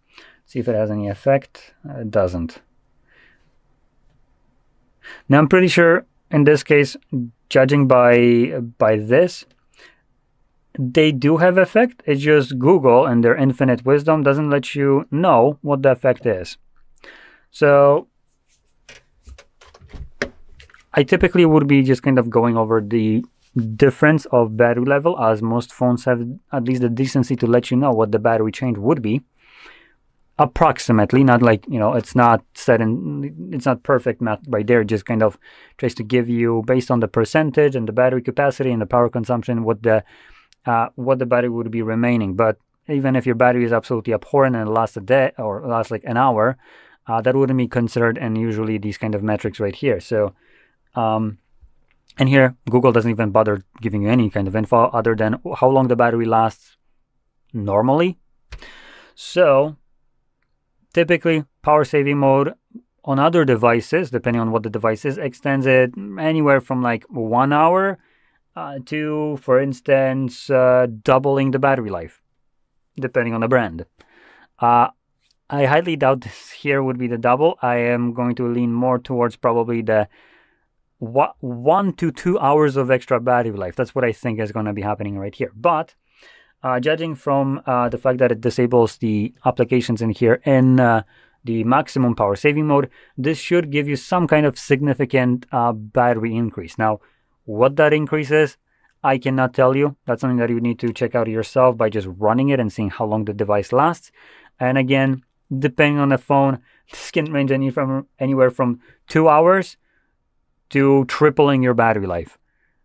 The tripling and doubling, like I mentioned before, that's for one phone in particular, or one brand, which is the Xiaomi. Xiaomi has a pretty good one. Other devices, not so much. So I have no clue how much battery you will get right here. And it's something that you probably want to inspect yourself to even know if it has any meaningful change, as right now we're nearly fully charged. So if you have 1 extra hour of battery life while almost fully charged, keep in mind when you're, at like a fifth of the battery, around 25% left, yeah, that's going to be fifth of that 1 hour. You're going to get like what, 15 minutes maybe of extra battery life. That is negligible. That is almost like a margin of error, I would say, of calculation. So you might be more interested at that point in the maximum one, which typically does have meaningful increase unless it's what is it? What was the brand of the device that had like the right, Oppo, Realme, Vivo, and OnePlus. I almost forgot. So these ones have like the most awful kind of battery increases from this kind of mode. As long as it's not that, I'm pretty sure Google can do better than just extra, like, I don't know, half an hour that you'd get like at like, I don't know, 25% of those 4 devices that I mentioned. So you can explore it with that. Now, one last thing that I do want to talk about is when you enable your power saving mode and then change it, like I did to the maximum power saving mode, you can see that now I can turn it off and on from here, and it will always re-enable the last used mode, which in this case is maximum. So if you change it to that, every time you enable it, it's going to always enable maximum mode. And if you want to undo this and go back to the normal one, you would hold this toggle instead, and then check the box right here. And now just to demonstrate it, you can see it's enabling again the normal mode as the applications are available again. So there we go. Now, I hope you found this very helpful, and if you did, don't forget to hit like, subscribe, and thanks for watching. Welcome. In front of me, I have the Google Pixel 10a, and today I will show you how you can capture a screenshot on this device.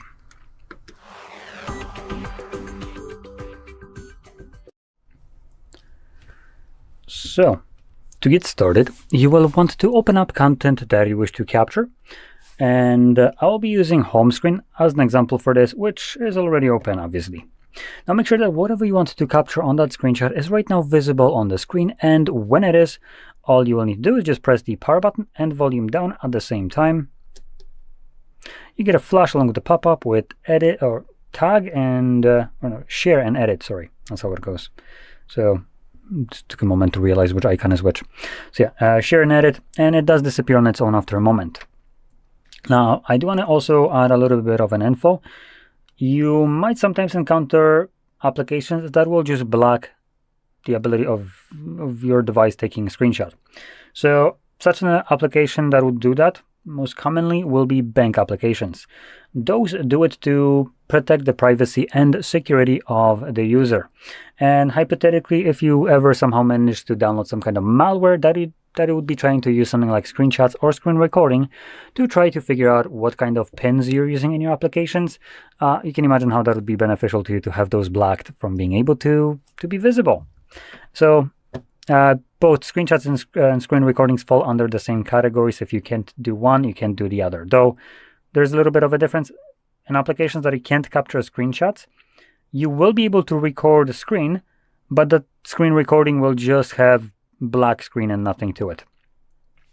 So basically, like, you get a void and nothing to it.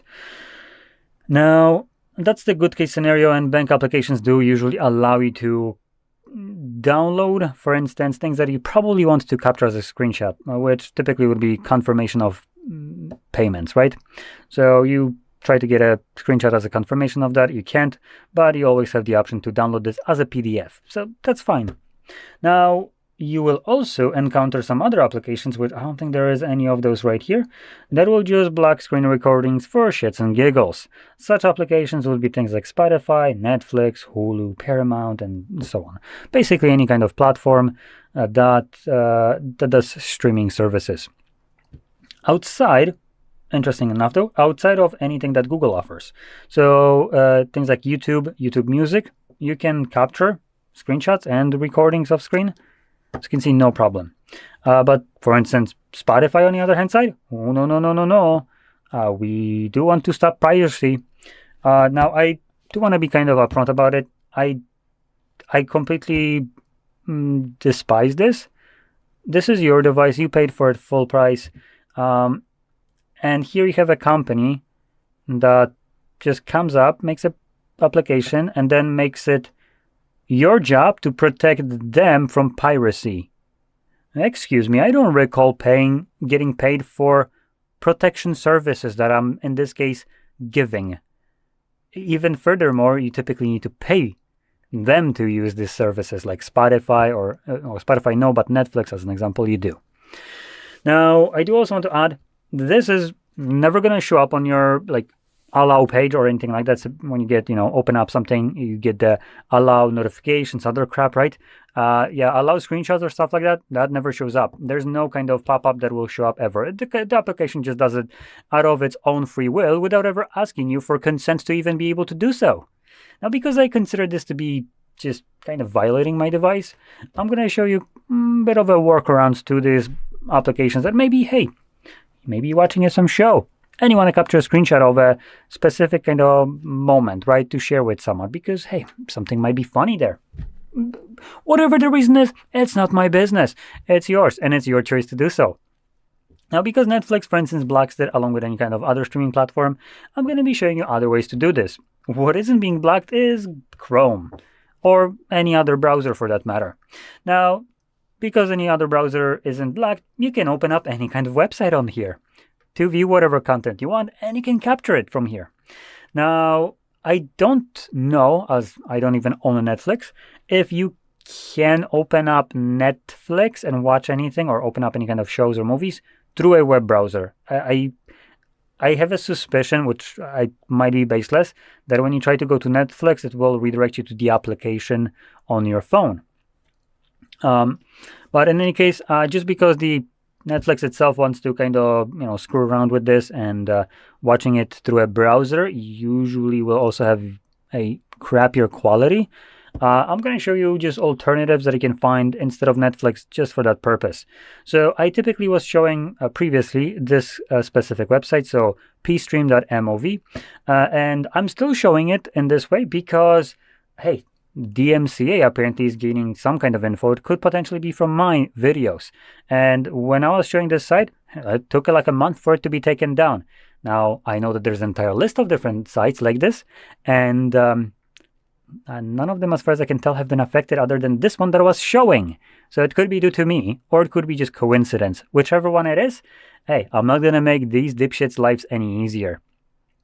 Especially that they're going after a site that is basically functioning as a repository, as far as I can tell. So it's as responsible for piracy as the browser is for allowing people to go to these websites. So, hey, if you want to go after any of the sites, how about you go first after Chrome, Do that. So in any case, you can use this specific site, which is dead, as a kind of a redirect to help you find other ones similar to this one. Now, the benefit of this one is that it's basically completely free, doesn't require any kind of accounts, signing in or anything like that. It just works on the web browser, allows you to play content. And with that being said, you can just type in alternative and disregard any kind of AI crap, as this is never good. And you can look for primarily Reddit. Reddit is usually your go-to place for things like this. Ones that Google wouldn't want to advertise because it doesn't bring them money. As the name of the game is making profit, so places like that obviously are not going to be doing that. They're not going to be bringing profit into Google. So Google won't be advertising them. So that's why Reddit is the better place, because here you can find it and you can see there's a nice little list of different sites you can go visit. Now, I haven't tested almost any of them, apart from the ether.mom. It looks like there's alternative, but anyway. And ether.mom was horrid. It kept opening up ads every time you clicked on a screen or in another page, redirecting you to that page. So you had to constantly close it, tap again to do the action that you initially wanted to. Pretty bad. You have to agree with that one. So in any case, you can open up, once you open up the content that you want to capture, you'll just be able to capture a screenshot and you're good to go. And that's kind of a way for you to work around Netflix's limitations that they impose on you without ever even asking for consent to do so. So, with that being said, once you capture any of these screenshots, you can find all of them by going into your Photos application. Then you're going to go into collections, and by default, you will be able to find your screenshots in your screenshots album at the very bottom. And I can see that's where they are for me as well. So here's the web browser one, here is from YouTube Music, and here's the home screen. So there we go. Now, with that being said, I hope you found this very helpful, and if you did, don't forget to hit like, subscribe, and thanks for watching. Welcome. In front of me is a Google Pixel 10a, and today I will show you how you can import your contacts from the SIM card to the device.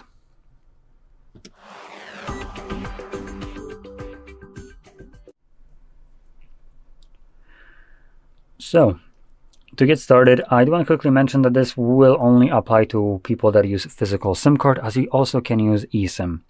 And I don't think you can import contacts from eSIM. So in any case, we're going to get started by opening up our contacts application. I like this one right over here. That's the only one we got. And you can see I'm signed into Google account, which already pulls a bunch of contacts right here. I can also click right here to show me which contacts are from where. So we have all contacts, 59. So all of them are coming from the single Google account. So that's where they're from. Anyway, this will become a little bit more important in a moment, I believe. So we're going to navigate to Organize. And if you have a Google account signed in, you will be looking for the Manage SIM option at the very bottom. If you don't have a Google account signed in, then this entire section from here up to here will not be even visible. So obviously this is at the very top of the page at that point. In any case, we're going to select Manage SIM. Give it a moment. For some reason, it needs to think about the contacts. There we go. And you can see we have a bunch of contacts visible right here. We also have this choose where to save contacts. Now, I will condemn this right away because I genuinely hate this. I can clearly see we have like what, less than a third of the page taken by this pop-up right here.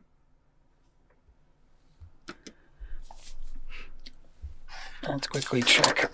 Boy, you know what? I'm feeling kind of agitated by this. So this is like what? 46 millimeters, 47, and we have about like what? Oh, 100 millimeters. So yeah, this is basically taking a third of the page. Actually less than that. So I'm pointing that out in this kind of douchey way with a literal measuring tool, because it just immensely pisses me off. You have three options in here visible at the moment. We have device and Google.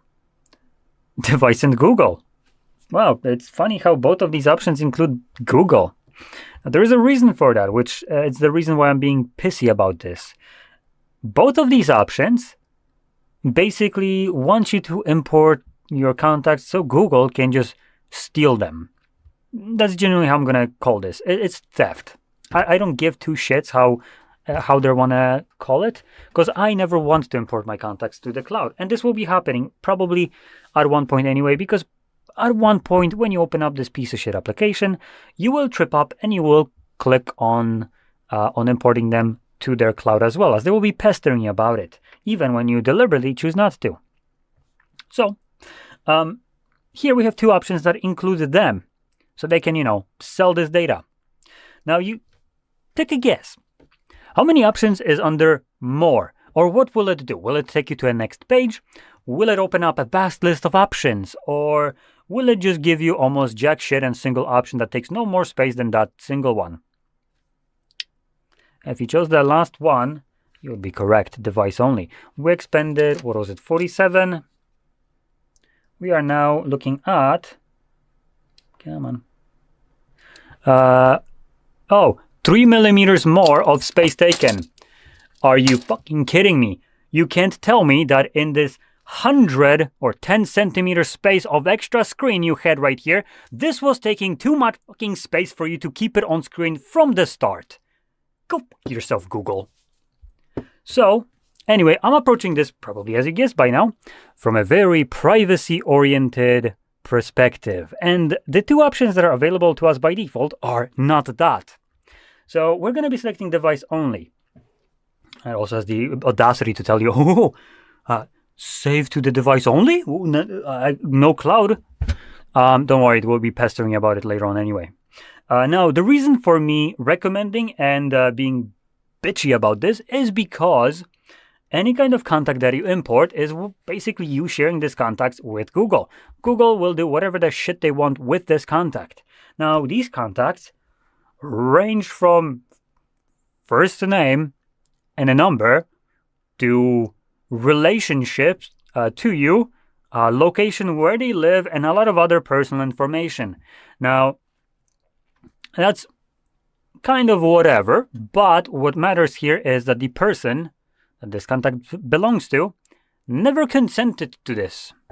The person that your contact is being imported right now might want to not give their personal information to Google, which would be completely fair.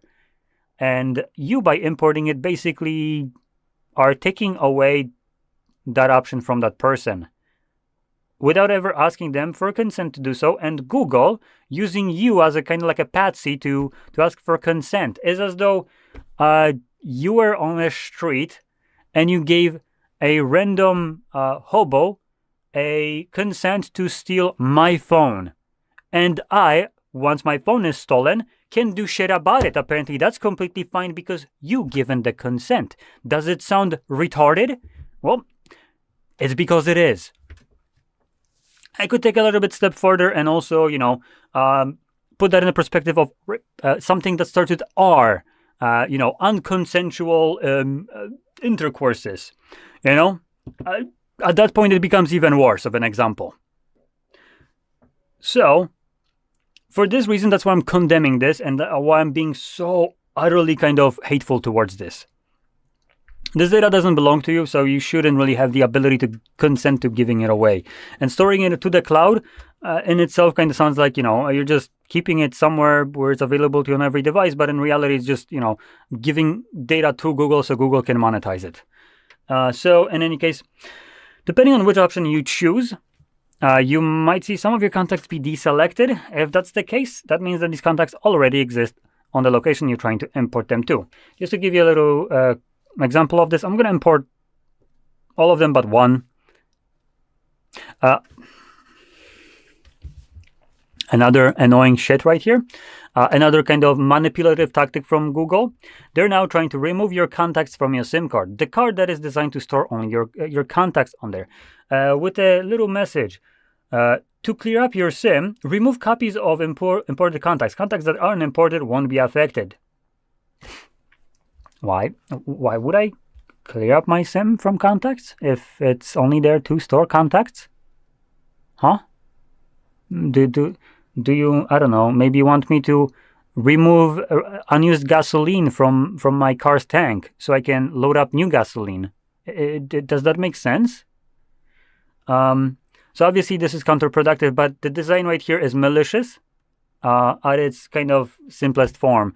So they're basically trying to remove your private copy of contacts so you are more reliant on the cloud, and next they're going to obviously be pestering about importing it to the cloud, which will most likely happen the moment I open up the contacts application again, but we're going to find it out. Now in here you're going to obviously select keep. There's no reason for why you should ever delete your contacts. They're on a SIM card for a freaking reason, and if anything would ever happen with your device or anything like that, you just take out that SIM card, put it in a new device, and off you go. You have all your contacts there because they're stored on a SIM card. They might not have as much information as when they're on a SIM card. They only can store first name or just the name of a contact and the number and nothing else.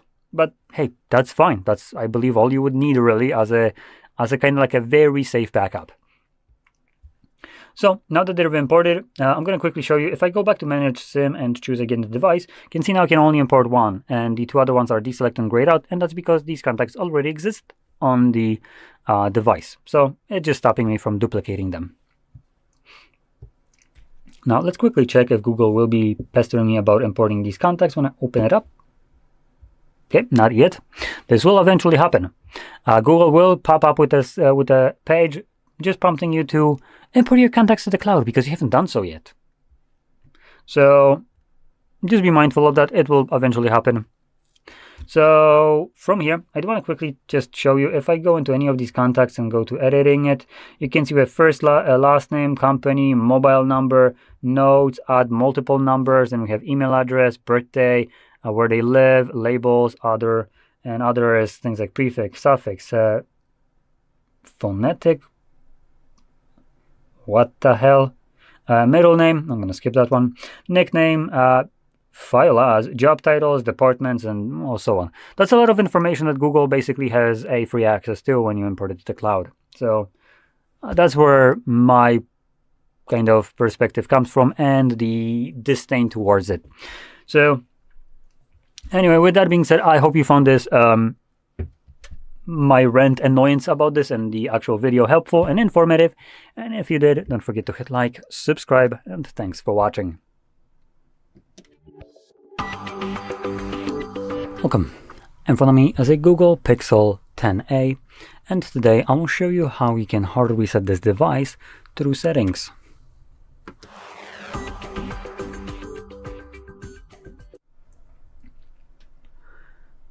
So, to get started, you will probably want to back up your device. Now, if we go into our settings and then scroll down to, if I can actually find it, I assume it's going to be system. See reset options. Does it give me backup? No, it doesn't. Let's quickly search other places then. You know what? The fastest way would be to just find backup and copy data probably. Okay. So in here we have two different options. We have the backup data, and you can see it's off right now, but it is backing up at least photos. So you can see it's synced to the with Google Photos. Cool. And this includes photos and videos, and it is limited to only 15 gigabytes of data. That is something very important to keep in mind.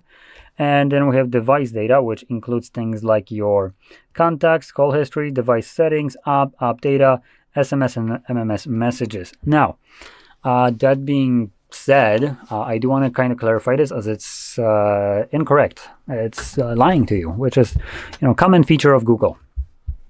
So what it's actually going to do specifically for applications, as calling this a backup is generous kind of description, to say the least. So Google doesn't actually back up applications, not in a sense of what backup actually means. So what it will actually do is just leave itself a little note that when you're creating this backup, well, this backup should have whatever application you were backing up. So if we go into our home screen, you can see we have a bunch of things like Smart Switch, Blackmagic Camera, Zeep, and some other ones, right? So these one will basically be a little cliff note for the backup to re-download later on. Now, I'm giving you now a little bit of a hypothetical situation.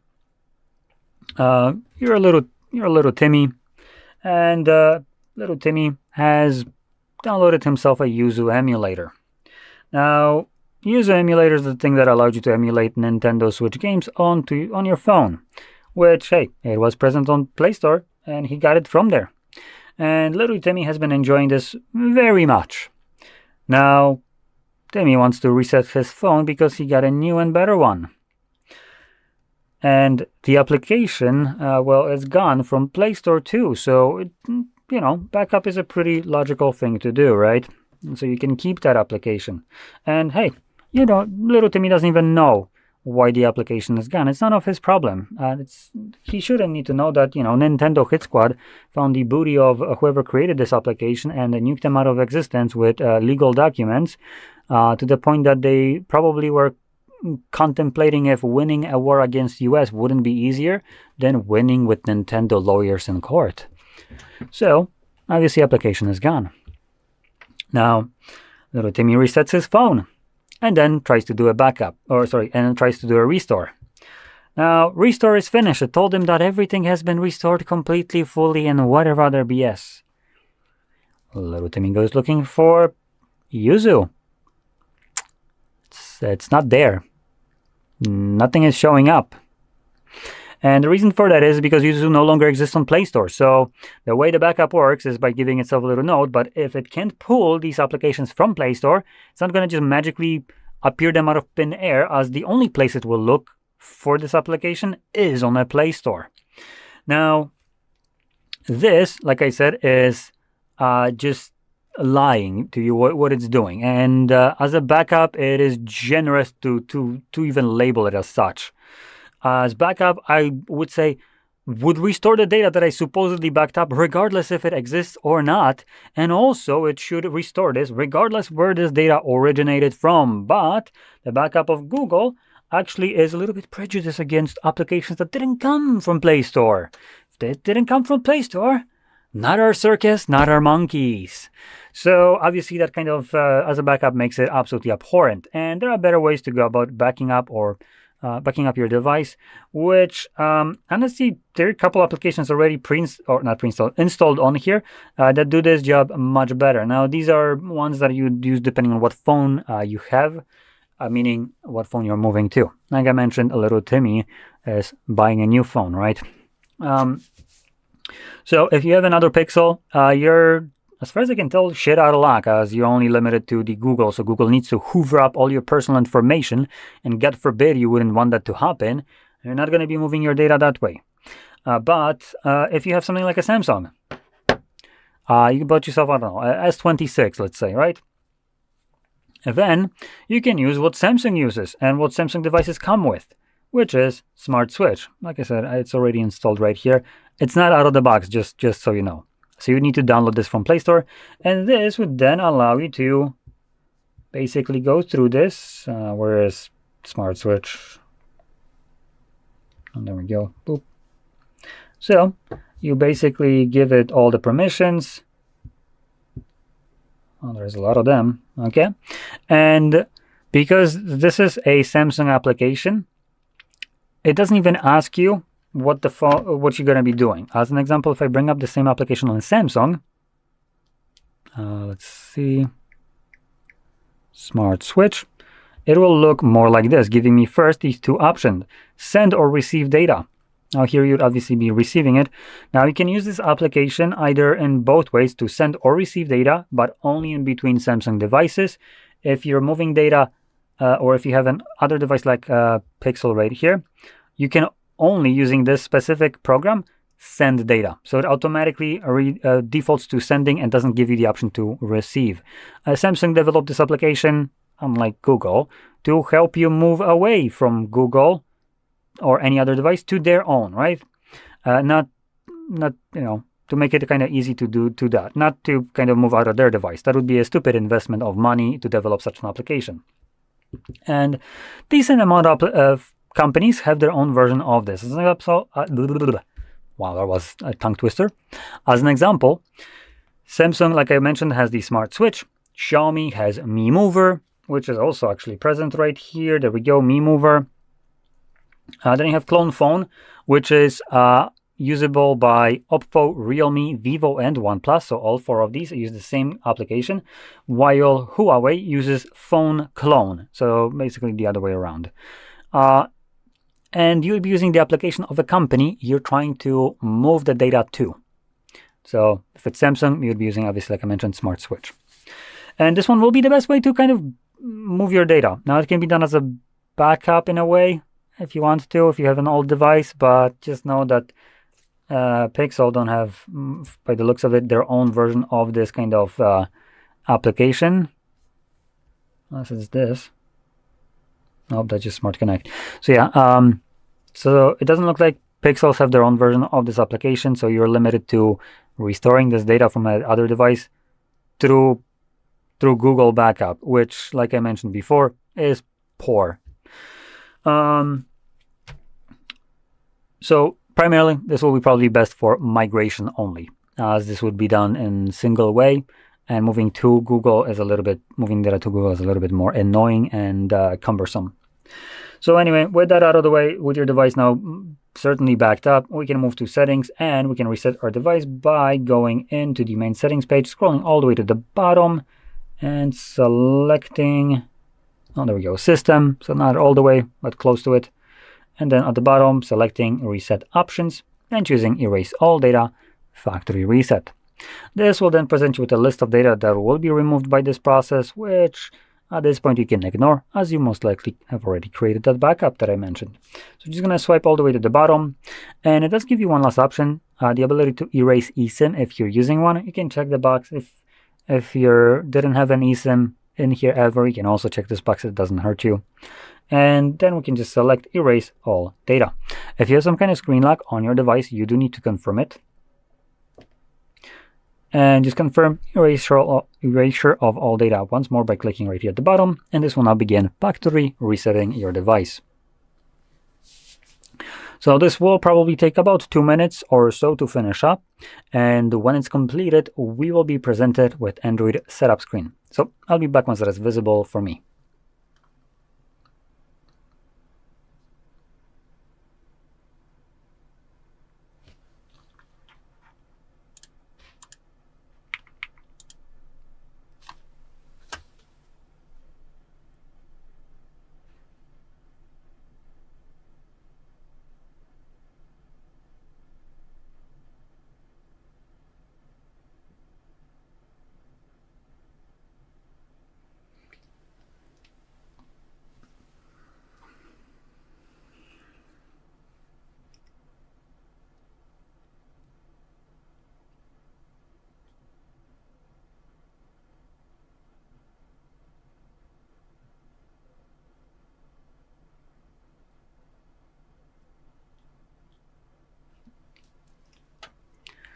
And as you can see, the process is now finished, and you can set up your device however you like.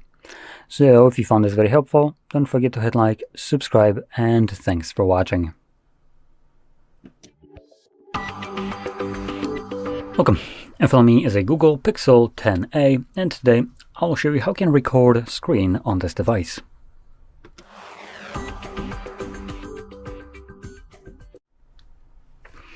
Okay, so to get started, you will want to swipe down from the top of your screen, which will bring down your toggles and notifications, and then swipe down again to extend the list of toggles.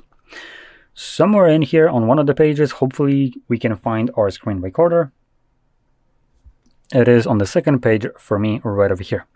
Now, if you don't see it anywhere, you can actually edit these toggles. So you would click right here on this pencil, and from there, scroll down to right here, and you'll find a bunch of toggles that are not added by default. So when you find the screen recorder, you just simply click on that plus, and you can see it's right now right here, the one that I added. From there, we're just gonna go back. Come on. There we go. And am I supposed to click remove?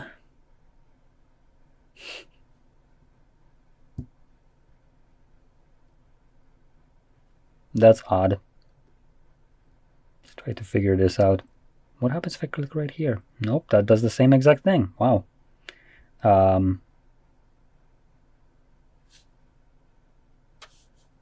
There we go, now it stayed. So you just click on the arrow instead.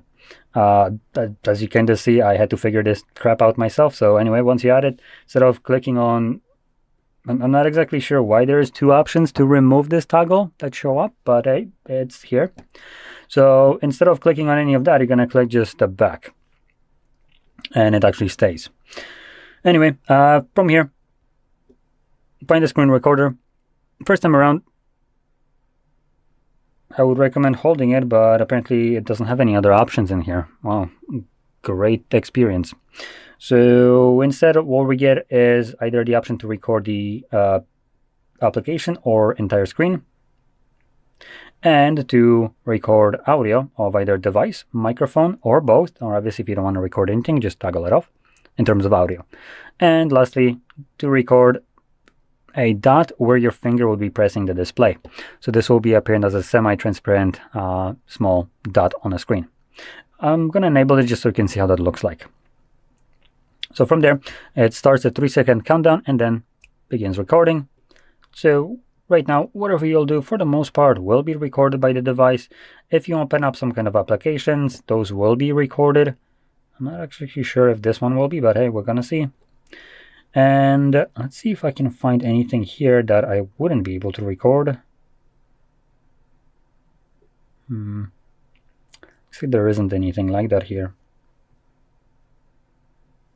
About wallet, maybe?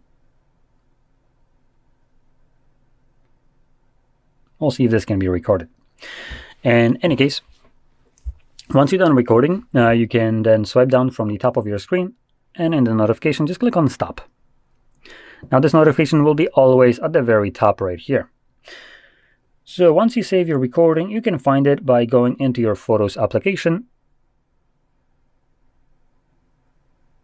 That's a photo.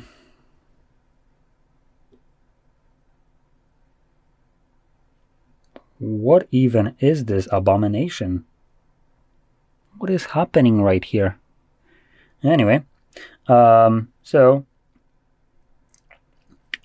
we're gonna go into, I presume it's going to be screenshots. Now I know it's a screen recording, but could potentially be here, and it looks like it's not actually. Let's see. Oh, okay, I know what's happening. So on this device, at least maybe not device, on this account, screen recordings actually don't get saved where they're supposed to be saved. Typically, when you have a screen recording, you would be able to find it by going into collections, and I believe screenshots will have it or videos will have it. Here, neither one of those does. So for me, that is going to be located in the, I believe it is on this device, and movies. Yep, there we go. And it's already playing. So, from what I can see, the actual screen recording is not bad. It looks like it's running at 60 frames, so that's pretty good. Some devices have it at 24 for some moronic reason, but at least Pixel didn't do that. But it looks like the bitrate is low, or resolution, as it does look fuzzy to me, like not very sharp. In any case, in a second, hopefully we'll see if... Nope, okay, this can be recorded, unfortunately. So what I was trying to show you is an application that I wouldn't be able to record. There are certain applications that just straight up block screen recording, and it's by just disabling, I believe, a feature called screen pinning, which both screenshots and screen recordings use. Now the name of this feature doesn't really matter, it's not like you can turn it off, but that being said, applications that use this will typically be applications like bank applications, which do this to protect your privacy and security. This is the design of this feature, to be fair. So banks will block it to protect you in case you have some kind of malware on your device that would try to, for instance, use screen recordings or screenshots to see what kind of pins, passwords you're using in your bank. So for this purpose, this is obviously working in your favor. And bank applications also give you ability to usually capture or download confirmations of something that you might have wanted to capture. That would typically probably be a screenshot instead of a recording. So because you can't do either one of those, what you can instead do is just download a PDF file of whatever you would be most likely trying to download as a confirmation of a payment. So you're good to go with that one in reality. But other applications, such as ones that are not present right here, but I will list some of them: Spotify, Netflix, Hulu, Paramount, any kind of streaming platform for the most part, also blocks screen recordings. Now, they do it not to protect the privacy and security of yours, but of the corporation. Now, last time I checked, you purchased your phone with your money, and it's yours. It's not. The corporation didn't provide it to you. Netflix didn't come in and told you, you know what, with the subscription that you're paying, here you go, here's your phone. So I'm kind of clarifying this because I find it absolutely disgusting that an application can change how you can use your device just because, and you have no control over that. Now, this is your device. You should have control over this. And furthermore, any of these applications never asks you for your permission to even do this. They just straight up do it. Now, I find it more annoying in my case because I don't actually own, for instance, applications like Netflix or account more like. I never did, never set it up. So I have never agreed to terms of service or use, which therefore any kind of bullshit excuse that it's in the terms of service that you need to agree that they can do this kind of fall out of the window, because you don't need to be signed into an application for it to be blocking your ability to record it, which I consider to be violating my device in a way.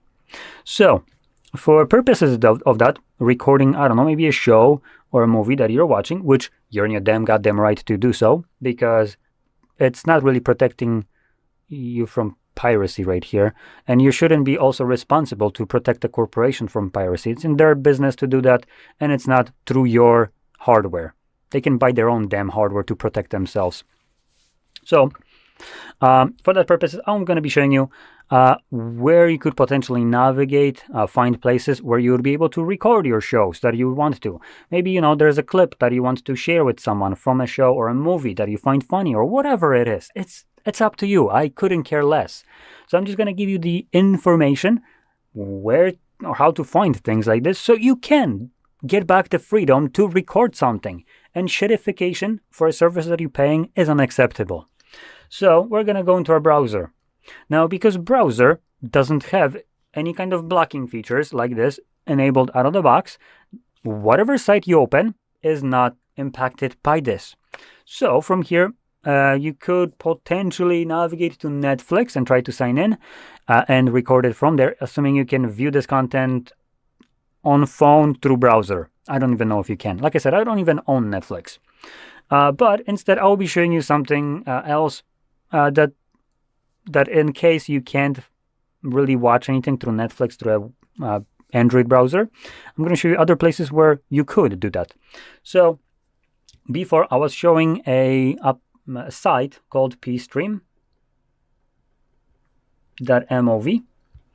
Now this website no longer exists, potentially because of us showing it. So I now have this approach that I'll be, instead of, you know, showing you this, which, you know, giving you a fish, I'll be teaching you how to fish so you can feed yourself for life. And additionally, because, you know, any kind of bullshit ass company that is trying to, you know, have DMCA strikes against these sites or copyright claims, whatever like that, you can go screw yourself. You can do your own due diligence. I'm not going to be showing you any kind of sites like this. So you can go piss off. And additionally, these sites, from what I know, don't really, you know, distribute this content. At least not in a. They're as responsible for distributing this content as a browser is. If I can open up a link on a browser, it's distributing content. So it's the same kind of bullshit. If you want to go against these sites, might as well go for browsers as well. Chrome, hey, right, it's right here. You can start with them. So as this doesn't work, as what I'm going to be using as a suggestion to use as kind of a way to help you find other ones. So instead of navigating here, I'm just going to add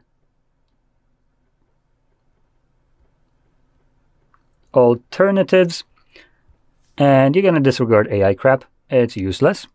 So we're going to go to Reddit, and there is one that comes right up here. So r/piracy.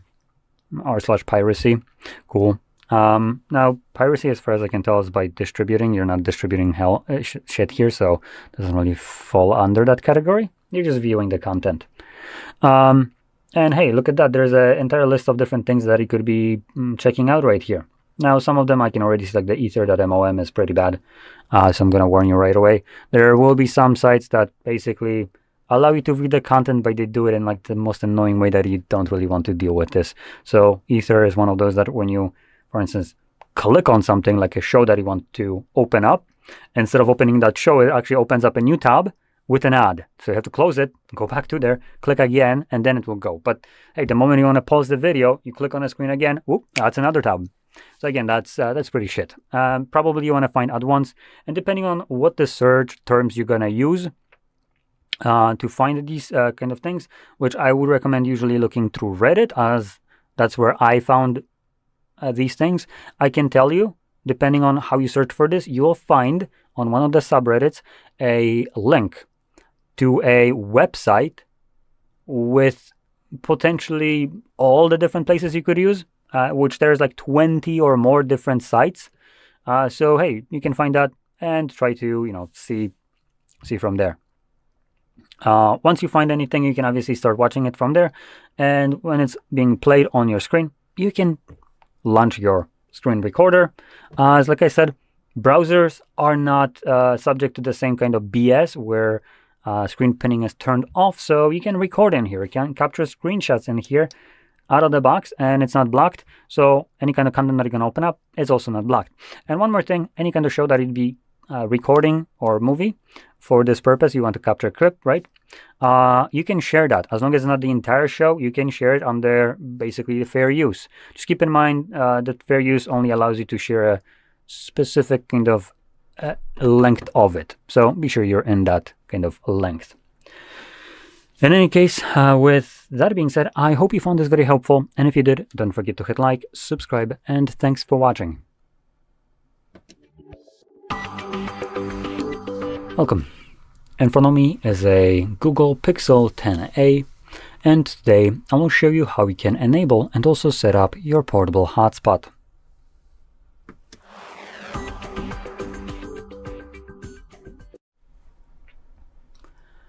So, to get started, you will want to swipe down from the top of your screen, which will bring down your toggles along with notifications. We can ignore the notifications and just swipe down again to extend the list of toggles. Somewhere in here, you should have the hotspot visible. Oops, let's try that again. There we go. And it actually looks like it's not added by default for me. Or just not added, maybe someone removed it. In any case, you can add additional toggles in here by clicking right here on this pencil. Come on, there we go. And scroll down to this section right here. All the toggles that you can find right here are ones that you can add. Now, maybe not all. As you can see, these right here are already added. They're grayer and you don't have that plus next to them, so you won't be able to add it. But also, in here you will find your hotspot, so I can just click on the plus. Luckily, it's at the very top, so that makes it easy to find. And it gets added. Now, in here, Google has made a little bit of an oopsie, like a retarded kind of choice, as they gave you remove back and back. Now, this back removes the toggle. This remove button removes this toggle.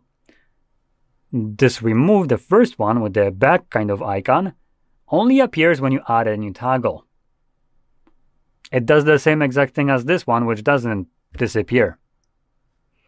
So in any case, we're going to click right here on this back, which actually goes back instead of removing things. And you can see the toggle added permanently to our list now. From here, you want to hold it, at least the first time, as this will quickly take you to the settings where you will be able to change, most importantly, things like the password. It is a randomly generated one by default, so it is pretty damn bad. So I'm just going to get rid of it and set up my own new password, which will need to have at least 8 characters in length. Now, that can be letters, numbers, or both. It doesn't really matter as long as it has that 8 characters in length. I'm going to make something very simple, as I don't really care about the security of this. It is a hotspot after all. So that's first things change. Now, another thing in here is the hotspot name. By default, it just says Pixel and some kind of, I think it's the model number. Exactly, instead of like telling you 10A, it says the kind of like internal model that it has in the system.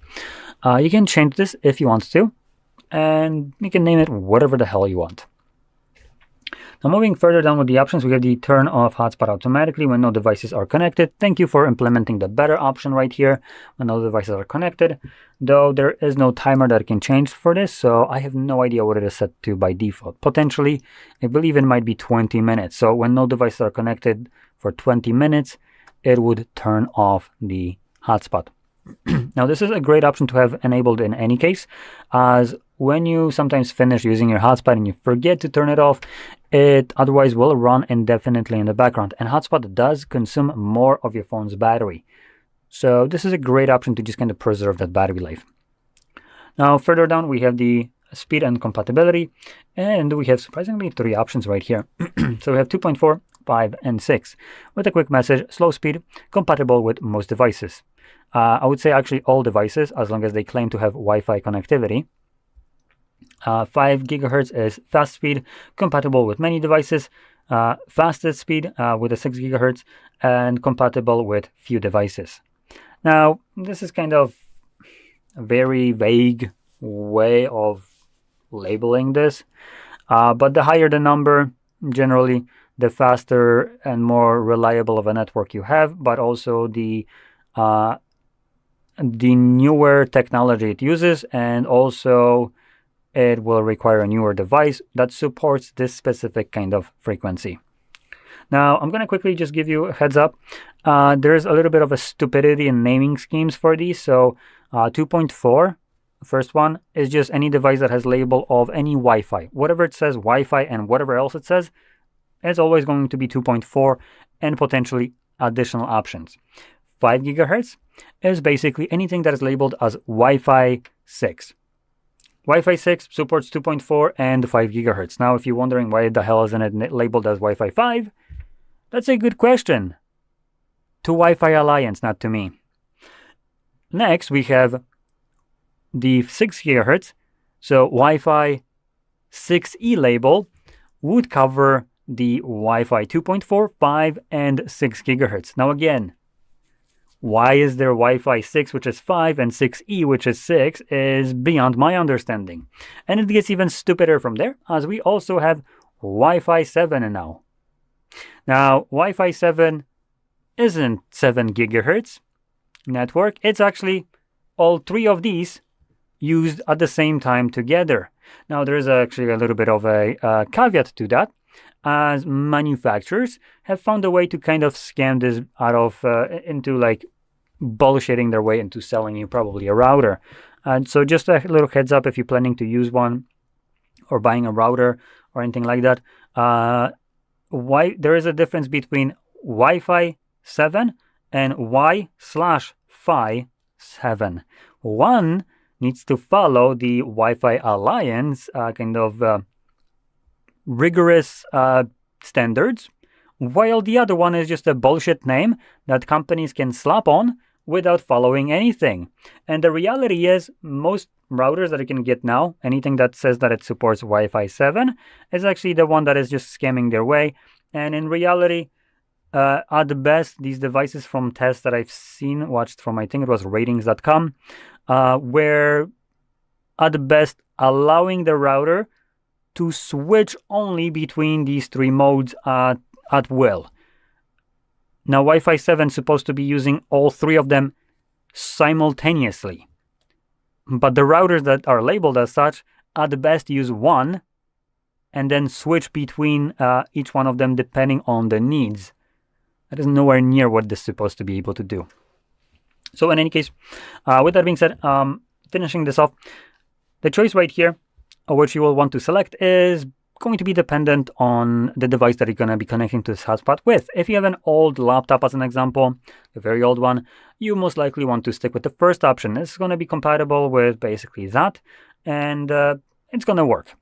Now, newer devices, maybe newer laptops that support the Wi-Fi 6, will be able to utilize the 5 gigahertz. That will give you a faster connection, a lower latency, and it will also allow you to connect more devices. Now, this, honestly, it all seems like positives, but in reality, for each one of these, you're always going to be, for the most part, limited by your mobile network speed, as your hotspot uses your mobile network. And the kind of lower latencies, faster speeds, more devices connected, these all kind of fall apart when you're considering mobile network and just a phone hotspot. In home usage for like routers and stuff like that, that's great. For mobile, not so much. And in reality, the only thing I would ever recommend checking out is the 5 gigahertz when you live in a densely populated areas. Now, 2.4 gigahertz frequency might get crowded, and all the signals, the 2.4 signals, might start to interfere with one another. Now, this usually happens in densely populated areas with a lot of different devices, which also a lot of smart home appliances also use 2.4 frequency, not Wi-Fi specifically, but they use the same kind of frequency. So these would also interfere. And in this case, if you have some kind of interference with your hotspot connection, which could potentially happen, you might want to check out the 5 gigahertz. This would basically alleviate this kind of problem, and hopefully your hotspot will start working just fine. Now, I have never encountered this myself, so I don't even know what to really look for, but I would presume maybe some dropouts with connection, or some just problems loading websites and stuff like that. But obviously, I have never encountered it, so this is just, I'm making stuff up in a way what I would consider that could potentially be happening. Now, 6 gigahertz, just I'll leave it alone at this point. It's kind of pointless. In any case, once everything is set up, we can just close this. But I do want to talk about one last thing before you enable your hotspot, just in case. Depending on your contract with your mobile service provider, you might have a limit of data on your device, how much internet you can use per month. And in this case, you could potentially want to set up, by going into the settings, set up a limit to your network. And you would do so by going into network and internet, I believe. Data saver. No, not this one apparently. Let me just try the other one. Data saver, VPN. No. Wait, there is no. Well, that kind of sucks. So the best thing you can do in here, apparently, from what I can tell, is just enable the data saver. Now, this will lower things like resolutions of images when they're being loaded. Last time I actually used this, that's how it worked. So images loaded on your websites might just have a lower resolution to preserve data. But other than that, I don't really see any kind of option for you to be able to select a limit. Let's try maybe one last thing in here. Oh, there it is. Actually, I found it. So when you go into the internet, at the top, you will find your SIM card. Now, it says not connected, but it doesn't matter. We'll show you all your SIM cards right here. So you want to click on the settings and then go into data warning and limits. And here you can select limits. So we have the warning. So this will just give you a notification and potentially turn off your hotspot or just mobile network when you surpass this figure that you have set right here. And data limit allows you to select a hard cap, at which point you're basically you get disconnected completely and you won't be able to use it. Now, this also will require you to select a mobile data usage cycle. So just basically what day of the month you get rebuild, at which point your network gets refreshed. So you start from, like, if you have 5 gigabytes and use it all, what day of the month does that go back to being 5 again? And at that point, this will keep your hotspot off if you get to that figure and only re-enable it back up once you get rebuild. Now, this will be a kind of like a just God kind of saving kind of grace thing if your service provider is the scammy type where they try to charge you extra money for using all your internet, and they automatically give you a new packet at extra cost just so you can continue using your network, because they're so graceful that they're going to charge you extra just because you are using it. So in this case, you definitely want to utilize that unless you don't mind paying extra. So that's that. If you have unlimited data plan, don't worry about it. I wouldn't really bother setting up anything in here in this case. So with that being said, whenever you want to enable your hotspot, just find the toggle and simply tap on it, which I can't, potentially because I don't have a connection to my SIM card.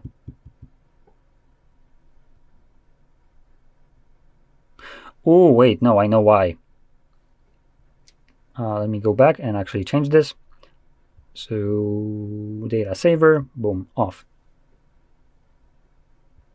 And yeah, so data saver can't be on to use hotspot. Now, when you enable it, that's it. Now for me, it will run for approximately, I believe, 20 minutes if I don't connect anything, and then automatically turn off. But you don't need to wait for that to happen. You can just find this toggle once more and turn it off. As like I mentioned, it will consume more of your phone's battery when it's being enabled.